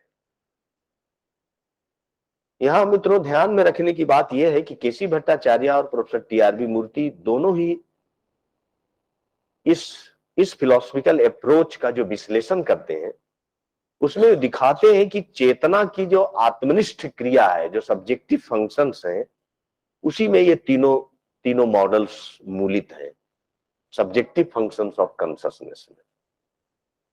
लेकिन हमें यह भी देखना चाहिए कि इसका मूल हमें इमैनुअल कांट के संकाय मनोविज्ञान फैकल्टी साइकोलॉजी में भी मिलती है, क्योंकि कांट ने भी अपने फैकल्टी साइकोलॉजी में ज्ञानात्मक चेतना, इच्छात्मक चेतना और भावनात्मक चेतना को मन के त्रिविध विभागों के रूप में देखा है। तो कहीं न कहीं से ये जो टीआरबी मूर्ति को जो ये आइडिया मिल रहा था, जो सपोर्ट मिल रहा था, उसका कोई ना कोई कनेक्शन कांट के फैकल्टी साइकोलॉजी से भी। परंतु प्रोफेसर टीआरबी मूर्ति इस बिंदु पर कांट में एक कांट की व्याख्या करते हुए सर एक बहुत ही मौलिक रेक्टिफिकेशन करते हैं। यहाँ बहुत मतलब अवसर नहीं है कि वो कांट के फैकल्टी साइकोलॉजी में क्या मूर्ति साहब हस्तक्षेप करते हैं, क्या रेक्टिफिकेशन करते हैं, लेकिन बहुत संक्षेप में केवल हम इतना बताना चाहेंगे कि कांट की व्याख्या में मौलिक परिष्कार करते हुए प्रोफेसर टीआरबी मूर्ति ज्ञान, इच्छा और भावना को चेतना अथवा विषयी, सब्जेक्ट, विषयी का मतलब सब्जेक्ट की विषयोन्मुख, विषय की ओर मतलब एटीट्यूड टुवर्ड्स ऑब्जेक्ट, विषय की विषयोन्मुख त्रिविध अभिवृत्ति के रूप में वो पहचानते हैं। ये बहुत ही इंपॉर्टेंट रेक्टिफिकेशन है संजय। आप क्योंकि इंडियन अंडरस्टैंडिंग ऑफ कांट पर काम कर रहे हैं तो आपको इस पॉइंट पर आपको ध्यान देना चाहिए कि मूर्ति साहब ने यहाँ बहुत इंपॉर्टेंट रेक्टिफिकेशन किया है कांट के फैकल्टी साइकोलॉजी में। और इस परिष्कार के पीछे टीआरबी मूर्ति की दृष्टि यह थी कि विषय और विषयी भाव का जो द्वैत है वही दुनिया को समझने के लिए आधारभूत ज्ञान मीमांसीय मतलब आधारभूत ज्ञान मीमांसीय संबंध भी है और यह एक ज्ञान मीमांसीय आधार भी देता है, विषय और विषयी का द्वैत।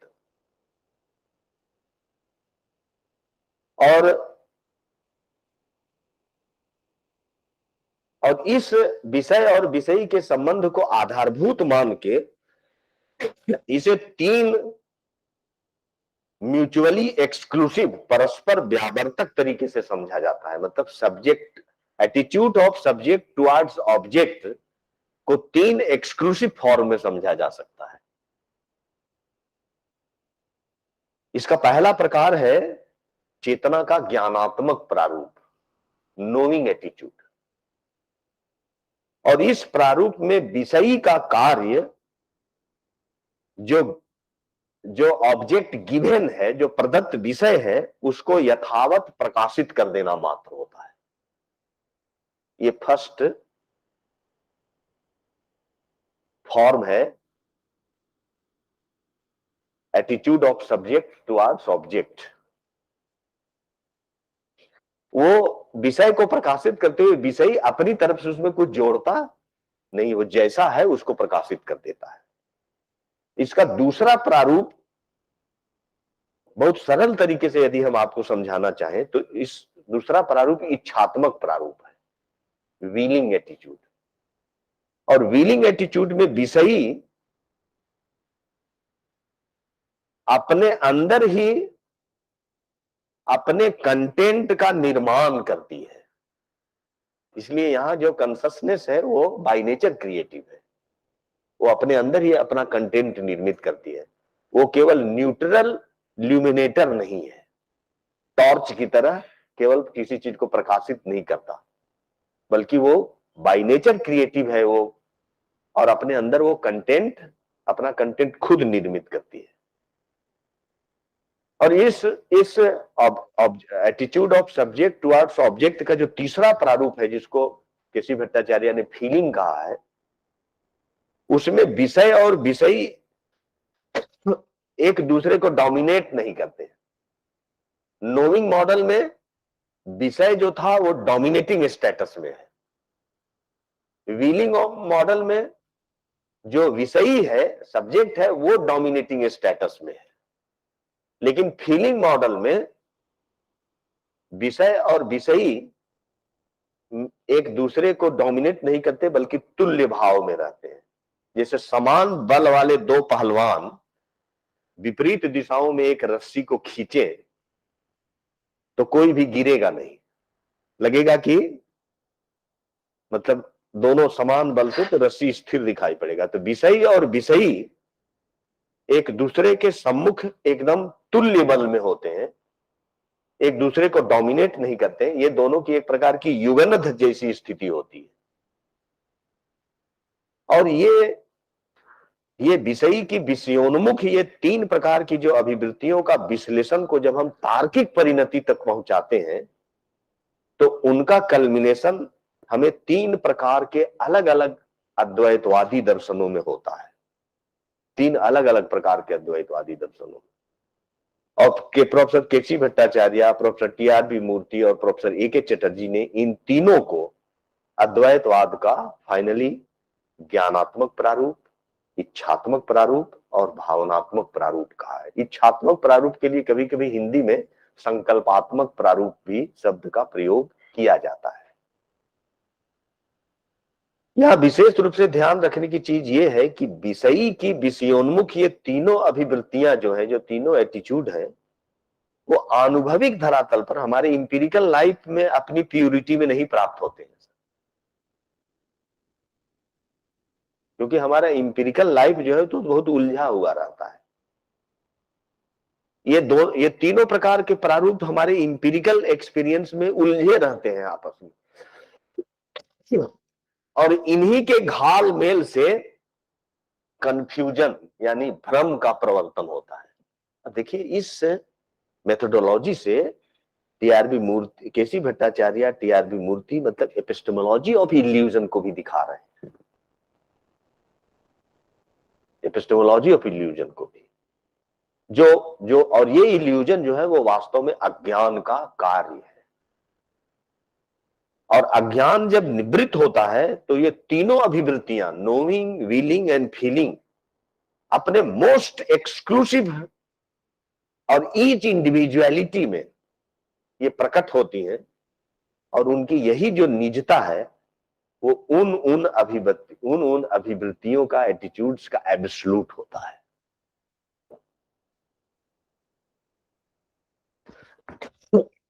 प्रोफेसर केसी भट्टाचार्य से आरंभ हुए ये जो मतलब एक बहुत महत्वपूर्ण, मतलब 20th सेंचुरी का जो रिकंस्ट्रक्शन है कंटेम्पररी इंडियन फिलॉसफी में, मुझे तो लगता है कि मोस्ट इंपॉर्टेंट रिकंस्ट्रक्शन है। क्योंकि डैनियल से मेरी बात हो रही थी तो मैं तो इसको केवल अद्वैतवादी दर्शनों को समझने में इस अप्रोच का उपयोग कर रहा हूं, लेकिन डैनियल का मानना है कि ये समस्त दर्शनों को समझने में भी इस मॉडल का उपयोग किया जा सकता है।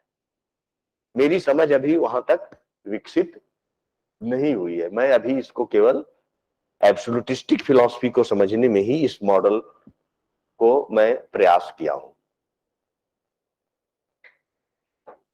और ये जो पहल प्रोफेसर केसी भट्टाचार्य के द्वारा हुआ, फिर उसको टी.आर.बी. मूर्ति ने आगे बढ़ाया, इसमें प्रोफेसर ए.के. चटर्जी का जो विशेष योगदान है वो यह है कि उन्होंने अद्वैतवादी दर्शनों के इन त्रिविध मौलिक विकल्पों को भारतीय परंपरा के अद्वैतवादी दर्शनों पर लागू करते हुए दिखाया कि कौन अद्वैतवादी दर्शन किस किस विकल्प के अंतर्गत रखा जा सकता है। ये बड़ी बड़ी बड़ी काम है। और उन्होंने अद्वैत वेदांत, योगाचार विज्ञानवाद और वेदांत के चैतन्य संप्रदाय को अद्वैत वेदांत, योगाचार विज्ञानवाद और वेदांत के चैतन्य संप्रदाय, जिसे अचिंत्य भेदाभेद कहा जाता है। तो प्रोफेसर ए.के. चटर्जी ने ये बताया कि भगवत्पाद आचार्य शंकर का जो वेदांत है वो वास्तव में नोइंग मॉडल ऑफ अद्वैत का ट्रू रिप्रेजेंटेटिव है। कैसे है वो, कैसे इस बात को दिखाएं, इसके लिए विस्तार से हमें अद्वैत वेदांत को सर रिविजिट करना पड़ेगा कि हम सफलतापूर्वक दिखा सकें कि how the Advaita Vedanta of Bhagavatpada Acharya Shankara truly represents the knowing model of Advaita. मैं समझता हूं कि शायद समय इसके लिए मुझे यहां इजाजत नहीं देगा। व्हीलिंग मॉडल ऑफ अद्वैत के रिप्रेजेंटेटिव फिलॉसफी के रूप में प्रोफेसर ए.के. चटर्जी ने योगाचार विज्ञानवाद को रखा। योगाचार विज्ञानवाद को रखा। और फीलिंग मॉडल, जिसमें विषय और विषयी एक दूसरे के सम्मुख तुल्य बल में होते हैं, एक दूसरे को डोमिनेट नहीं करते हैं, इसको बहुत ही मौलिकता के साथ चटर्जी साहब ने अचिंत्य भेदाभेद में दिखाया सर, कि किस तरीके से राधा और कृष्ण की वो युगनध स्थिति है। राधा सब्जेक्ट है, कृष्ण ऑब्जेक्ट है। कृष्ण प्रेम स्वरूप है, लेकिन राधा उनकी परकीय शक्ति है जो उनसे बेतहासा प्रेम करती है, क्योंकि प्रेम के लिए अदर होना जरूरी है। नार्सिस्ट लव में भी हमको एक अदरनेस की जरूरत पड़ती है। तो कृष्ण जो है, कृष्ण का मतलब होता है मतलब जिससे ज्यादा आकर्षक कोई नहीं है। इसीलिए कृष्ण को चित्त चोर कहा जाता है, क्योंकि हमारे चित्त को ही चुरा लेता है। तो चित्त को जो चुरा ले उससे ज्यादा आकर्षक कोई थोड़े हो सकता है। और वो रसराज है, प्रेम स्वरूप है। और राधा रानी जो है, जो सब्जेक्ट है, जो उनसे बेतहासा प्रेम करते हैं, वो दोनों की युगनध स्थिति है। ये अचिंत्य भेदाभेद का आइडियल है, जिसमें विषय और विषयी दोनों तुल्य बल में होते हैं। अचिंत्य भेदाभेद। बाद में जब मैं इस डेवलपमेंट में अपनी गुरु परंपरा की बातों को आगे बढ़ाया, मुझे आगे बढ़ाने का अवसर मिला। उसमें चटर्जी साहब थे, तो उनसे बातचीत होती थी। तो मैं जब उसको आगे बढ़ाने का प्रयास किया, तो मैंने चटर्जी साहब से पूछा कि सर आपने 3 रिप्रेजेंटेटिव तो बता दिया, लेकिन 3 रिप्रेजेंटेटिव के अतिरिक्त भी हम शब्दाद्वैतवाद को कहाँ रखेंगे? हम अभिनव गुप्त के स्वतंत्राद्वैत को कहाँ रखेंगे? हम वैष्णव वेदांत के जो संप्रदाय हैं वेदांत के, उनको हम कहाँ रखेंगे? तो ये तो मतलब अभी भी लगता है ये प्रश्न अधूरा है और इसको रिस्पॉन्ड किया जाना चाहिए। तो फिर मैंने चटर्जी साहब की मदद से मैंने नोइंग मॉडल में केवल और केवल अद्वैत को ही रखा। मुझे कोई दूसरा दर्शन नोइंग मॉडल में नहीं मिला। लेकिन व्हीलिंग मॉडल में योगाचार विज्ञानवाद के अतिरिक्त शब्दाद्वैतवाद और अभिनव गुप्त के स्वतंत्रता द्वैतवाद को भी हमने सफलतापूर्वक दिखाया कि ये भी नोइंग मॉडल के ही रिप्रेजेंटेटिव है। और टू सम एक्सटेंट वैष्णव वेदांतियों का भी समाहार हमने व्हीलिंग मॉडल में ही किया। और अचिंत्य भेदाभेद को और थोड़ा एक्सप्लेन करने का प्रयास किया कि रूप गोस्वामी के ग्रंथों के आधार पर कैसे उनका जो ईश्वर है, जो उनका ब्रह्म है, उसकी जो हलादनी शक्ति होती है, स्वरूप शक्ति होती है, उससे कैसे वह ईश्वर ही अपनी परकीया विग्रह के रूप में तैयार करता है और कैसे वो एब्सलूट जो है वो एक राधा और कृष्ण की युगनध स्थिति होती है सब्जेक्ट और ऑब्जेक्ट की, उसको मैंने दिखाने का प्रयास किया। अगर समय होता तो इन सारे दर्शनों को कैसे इस मॉडल को ध्यान में रखकर उसको रिविजिट किया जा सकता है, मैं सफलतापूर्वक दिखाने का जरूर प्रयास करता, लेकिन इतना समय नहीं है। फिर कभी अवसर मिलेगा तो अगर आप लोगों के मन में ये कौतूहल और जिज्ञासा अगर बनी रहेगी विद्यार्थियों के मन में, तो आनंद जी फिर कभी अवसर देंगे तो हम लोग इस पर विस्तार से चर्चा करेंगे। बहुत बहुत धन्यवाद।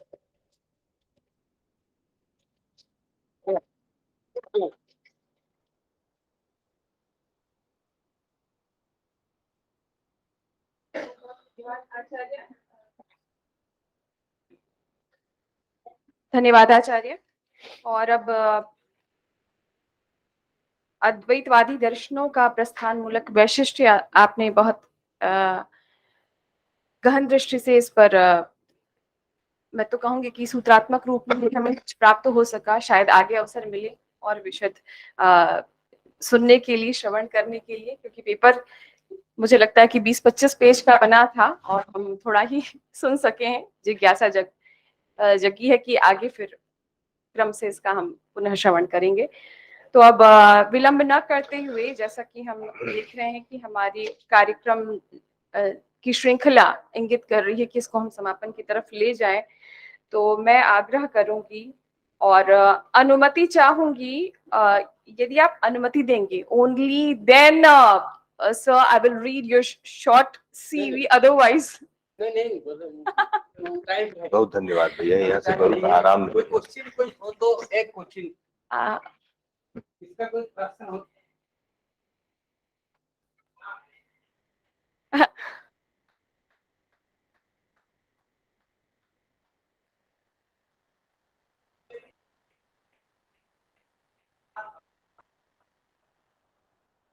कृपया आए सर। आप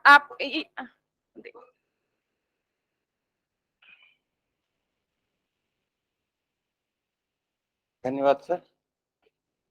अंबिका दत्त भैया हम लोगों के अग्रज ही नहीं है, मेरे शिक्षक भी हैं, और आज तक का मुझे नहीं लगता है कि एक भी, चाहे क्लास में रहा हो, पढ़ाया उन्होंने या कहीं भी, मैं चुका हूं उनसे कोई सवाल करने में।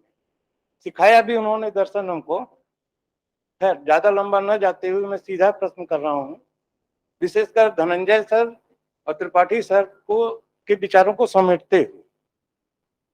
उन्होंने भी जैसे पूर्व में जो बातें रखी कि भाष से लिए स्वतंत्रता पूर्वक लिखे जा रहे हैं, तो प्राचीन काल में जैसे जो अविच्छिन्न परंपरा से ये जुड़े हुए लोग हैं, क्यों वही बार बार जा रहे हैं?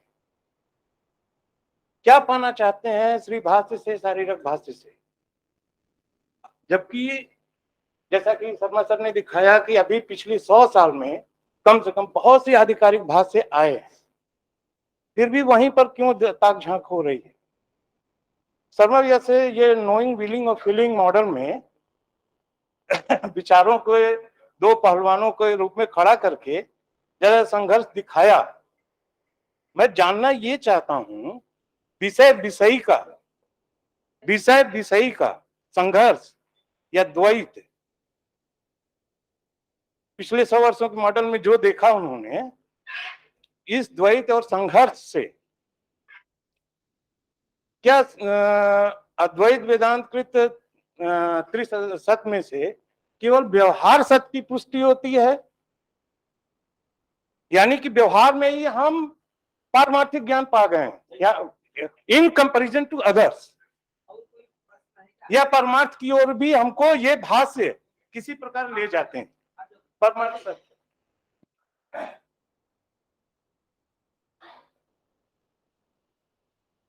जब हम हिस्ट्री ऑफ फिलोसफी देखते हैं तो जो अल्टरनेटिव फॉर्म ऑफ एब्सोल्यूटिज्म को लेते हैं, चाहे वो नागार्जुन का हो या फिर कांट का हो या फिर शंकराचार्य का हो, so there is a clear cut notion कि स्केप्टिसिज्म या एग्नोस्टिसिज्म को हमको देखने को मिलता है। वो कहते हैं we can not cast mere by thought और एक्सप्रेशन और वर्ड्स, एक तो ये चीज कि एग्नोस्टिसिज्म और स्केप्टिसिज्म अवेलेबल रहता है जब हम एब्सोल्यूट फिलोसफी की बात करते हैं। तो क्या आपने मॉडल बताया नोइंग, विलिंग एंड फीलिंग, क्या में भी स्केप्टिसिज्म और एग्नोस्टिसिज्म है या क्लियर कट आंसर देता है? आप बताइए।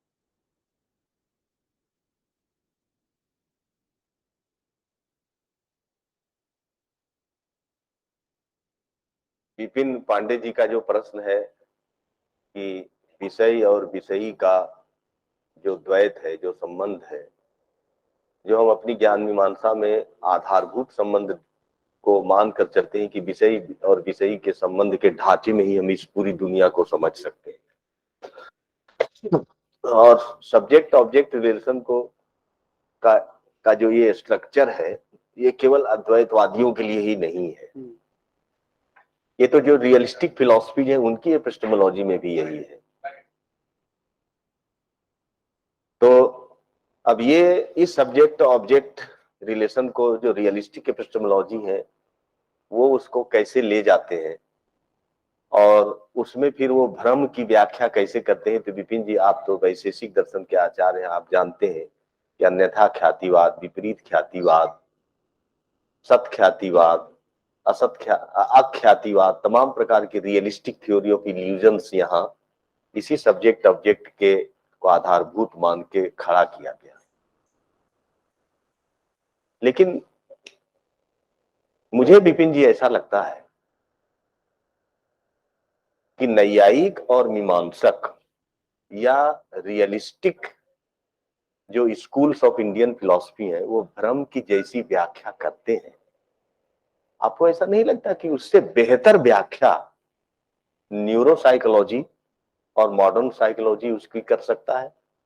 अन्यथा ख्याति, विपरीत ख्याति, अख्याति, ये सब चीज की अच्छी व्याख्या कर सकता है। मुझे तो कभी कभी लगता है कि रियलिस्टिक थ्योरी ऑफ इल्यूजन्स में दर्शन कहां है?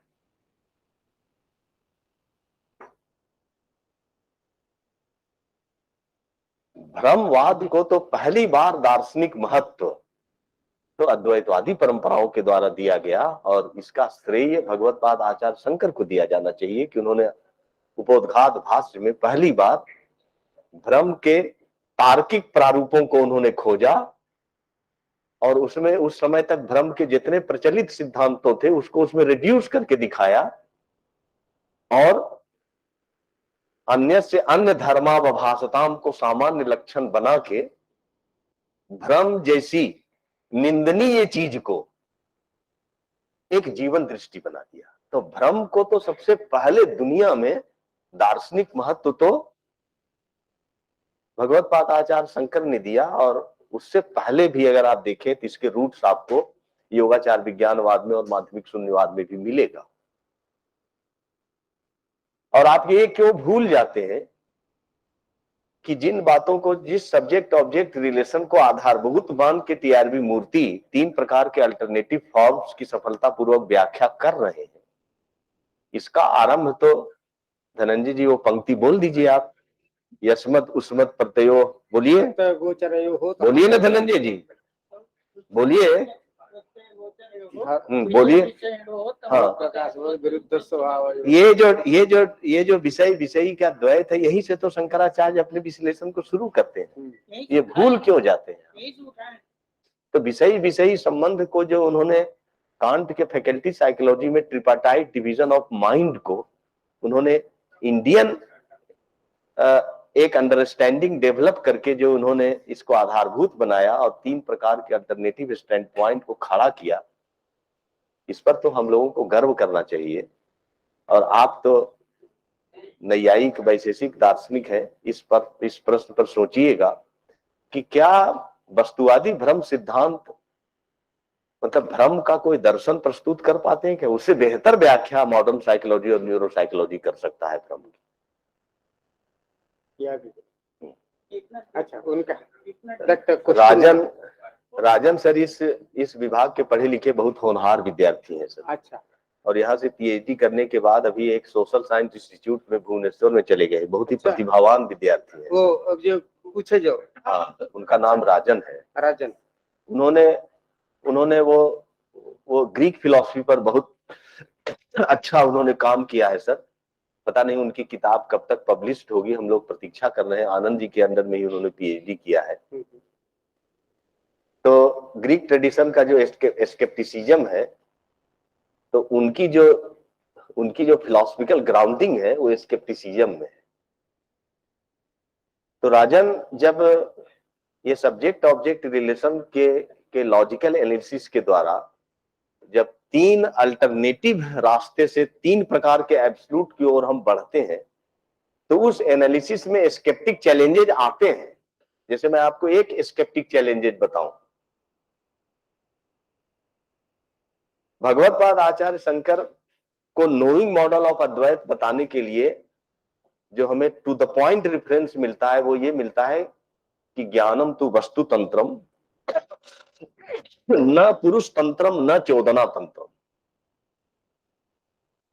तो ज्ञान जब वस्तु तंत्र होता है तो ऑब्जेक्ट जो है वो डोमिनेट करता है, नॉलेज के सेंटर में ऑब्जेक्ट आता है। तब प्रश्न उठेगा कि अगर ऑब्जेक्ट, स्केप्टिक चैलेंजेज आएगा कि यदि ऑब्जेक्ट सेंटर में है तो ऑब्जेक्ट को क्या पड़ा है कि वो अपने को छिपा ले, तो सारा जो नॉलेज होगा वो प्रमा हो जाएगा, तब कोई भ्रम की कोई संभावना ही नहीं बनेगी। नो स्कोप फॉर इल्यूजन, ये स्केप्टिक चैलेंजेज आएगा। अब इस स्केप्टिक चैलेंजेज को अद्वैत वेदांत की दृष्टि से कैसे हम उसको रिस्पॉन्ड करेंगे और रिस्पॉन्ड करने के बाद भ्रम के सिचुएशन की अद्वैत वेदांत कैसे उसकी व्याख्या करता है, उसको दिखाते हुए लास्ट में फिर एग्नोस्टिसिज्म का प्रश्न आएगा कि सत्ता की जो अज्ञात अवस्था है उसको अद्वैत वेदांत कैसे एस्टेब्लिश करेगा। क्योंकि सत्ता जो है वो स्वे महिमने प्रतिष्ठित है। क्योंकि जानने की संपूर्ण क्रिया जो है अद्वैत वेदांत में वो मिथ्याकरण की क्रिया है। राजन इस बात का ध्यान देना कि जानने की संपूर्ण क्रिया जो है वो क्या है, मिथ्याकरण की प्रक्रिया है। इसीलिए दृश्यत्वान मिथ्यात्व है। ये जगत मिथ्या है। क्यों? क्योंकि दृश्य है। और वैशेषिक आचार्य के रूप में ये विपिन क्या कहेंगे कि यह जगत सत्य है क्योंकि यह दृश्य है। ये दोनों केवलान्वयी स्थितियां हैं। तो ये अद्वैत वेदांत की ये ब्यूटी है कि वो स्केप्टिक चैलेंजेस को भी रिस्पॉन्ड करता है और एग्नोस्टिसिज्म के चैलेंजेस को भी वो रिस्पॉन्ड करता है। और सत्ता की अज्ञात अवस्था में साक्षी चेतना की अवधारणा को लेकर कि साक्षी के लिए तो ज्ञात और अज्ञात दोनों स्थितियां प्रकाशित होती हैं, वो साक्षी भाव से होती है। तो इससे सत्ता की अज्ञात अवस्था और उपनिषद के वाक्य से उसे जोड़ेंगे आप तो आपको मिलेगा कि विज्ञाता रम अने अरे केन बीजानीयात, विज्ञाता रम अरे केन बीजानीयात, एनेदम सर्व बीजानाति तंग केन बीजानीयात। इसको फिलोसफिकली हम ट्रांसलेट करें प्रोफेसर ए के चटर्जी की भाषा में, तो प्रोफेसर ए के चटर्जी का स्टेटमेंट है इसकी व्याख्या करते हुए कि universal नोवेबिलिटी at least presupposes one thing which is unknowable। ये विपिन जी बहुत बड़ा ऑनस्लॉट है आप वस्तुवादियों पर। जो आप कहते हैं ना कि अभिधेयत्वम ज्ञेयत्वम पदार्थत्वम, इसका डंका बजाते हैं। तो उपनिषद में एनेदम सर्व बीजानाति तं केन बीजानीयात, जिसके द्वारा सब कुछ जाना जाता है उसे कैसे जाना जाए। तो वहां जानने का मतलब विषयी के द्वारा घटपट के रूप में वहां जानना नहीं है, वहां मोड ऑफ नोइंग ही बदल जाता है। और उस मोड ऑफ नोइंग का संकेत हमें मिलता है कि ब्रह्मविद ब्रह्मैव भवति। To know means to be, जानने का मतलब वही हो जाना है। और यहां देखिए नोइंग मॉडल का अद्वैत जो है वो वेदांत के जो 4 महावाक्य है, अहम ब्रह्मास्मि, प्रज्ञानम ब्रह्म, अयम आत्मा ब्रह्म, और तत्वमसी, ये चारों को कैसे वो अपने में समेट लेता है। तो हमें इस बात को ध्यान में रखना चाहिए, एक नॉस्टिसिज्म का जो स्केप्टिक चैलेंज है कि universal knowability at least presupposes one thing which is unknowable. यही स्वे महिमने प्रतिष्ठिता, ये सत्ता का लक्षण है।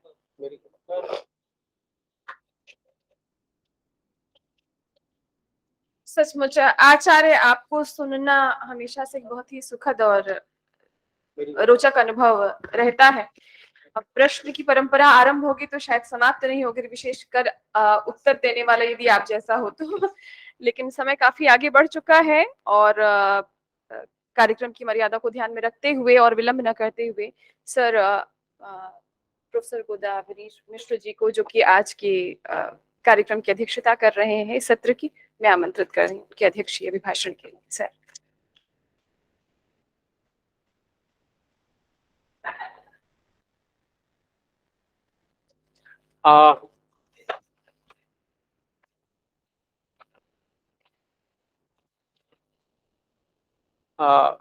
संचालकों के पक्ष से अच्छा, very good.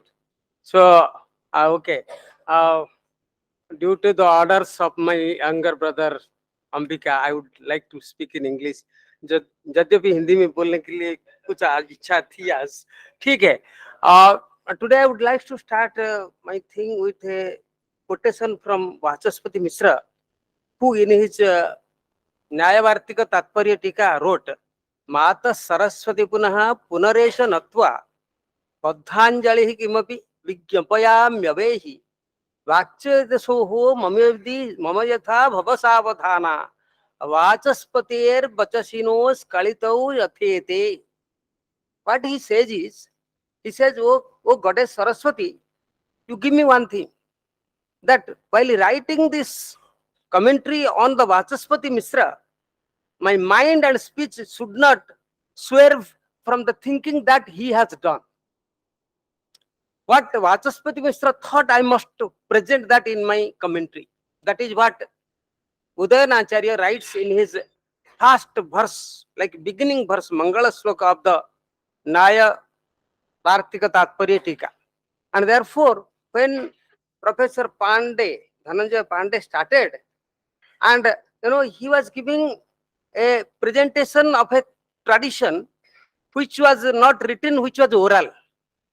I was reminded of Govinda Bhagavata Pada, who never wrote anything. But that is the tradition we have. That's not a small tradition. That's a great tradition. Tradition of teaching. Sometimes you write, and writings are available for different types of commentary which he was criticizing. But I would like to say what he did. Dr. Ambika Datta Sharma gave a bhashya of the tradition, which is, in no way less important. The whole tradition is nothing but a footnote to the plateau as it has been spoken. Like everything we can say that it is what Daniel was speaking in the morning. So the whole tradition, so we have to keep on writing. Why Shankara wrote 2 definitions for same adhyasa can be a genuine question and it will have an answer. When he says atasmin tad buddhi, and when he says smriti rupaha paratra purvadrushta vabhasa, if you see, Anand, if you see these 2 definitions, Dr. Anand Mishra, when you see these 2 definitions, you see one is an epistemological definition, another is a metaphysical definition. You see, smriti rupaha is coming to like a memory. Smriti rupaha paratra purvadrushta vabhasa. I don't have time, time is gone. It is an epistemological definition. Atasmin tad buddhi is a metaphysical definition. This is the crux of the Shankara Vedanta, is atasmin tad buddhi. The whole Vedanta, like as he was asking a question, the skepticism in Shankara Vedanta, skepticisms come, as he says, as a Purva Paksha. It was a great session. I really enjoyed, and I thank everybody, and even Professor Dwivedi. sorry, Tripathi ji, beautifully, such like he really gave a bhashya for what Dhananjay ji wanted to say, that not that we should not write, but we should not write something which is absolutely out of place. Many people speak things without knowing. Many people they speak without having any understanding of the subject. Such things should be avoided. It was a great session. We all enjoyed your presentations, and thank you, Pandey, Dr. Pandey, Dr. Tripathi, and Dr. Ambika Datta Sharma. However much I listen to him, every time I go, enriching my knowledge when I listen to Ambika. He's one of the, like, not immersed. He's already like he's a full-fledged, like, and his Hindi is so good. Like, therefore I always feel myself very small when I start to speak in Hindi before when he is there. Thank you, everybody. So over to the organizers for announcing the program for tomorrow.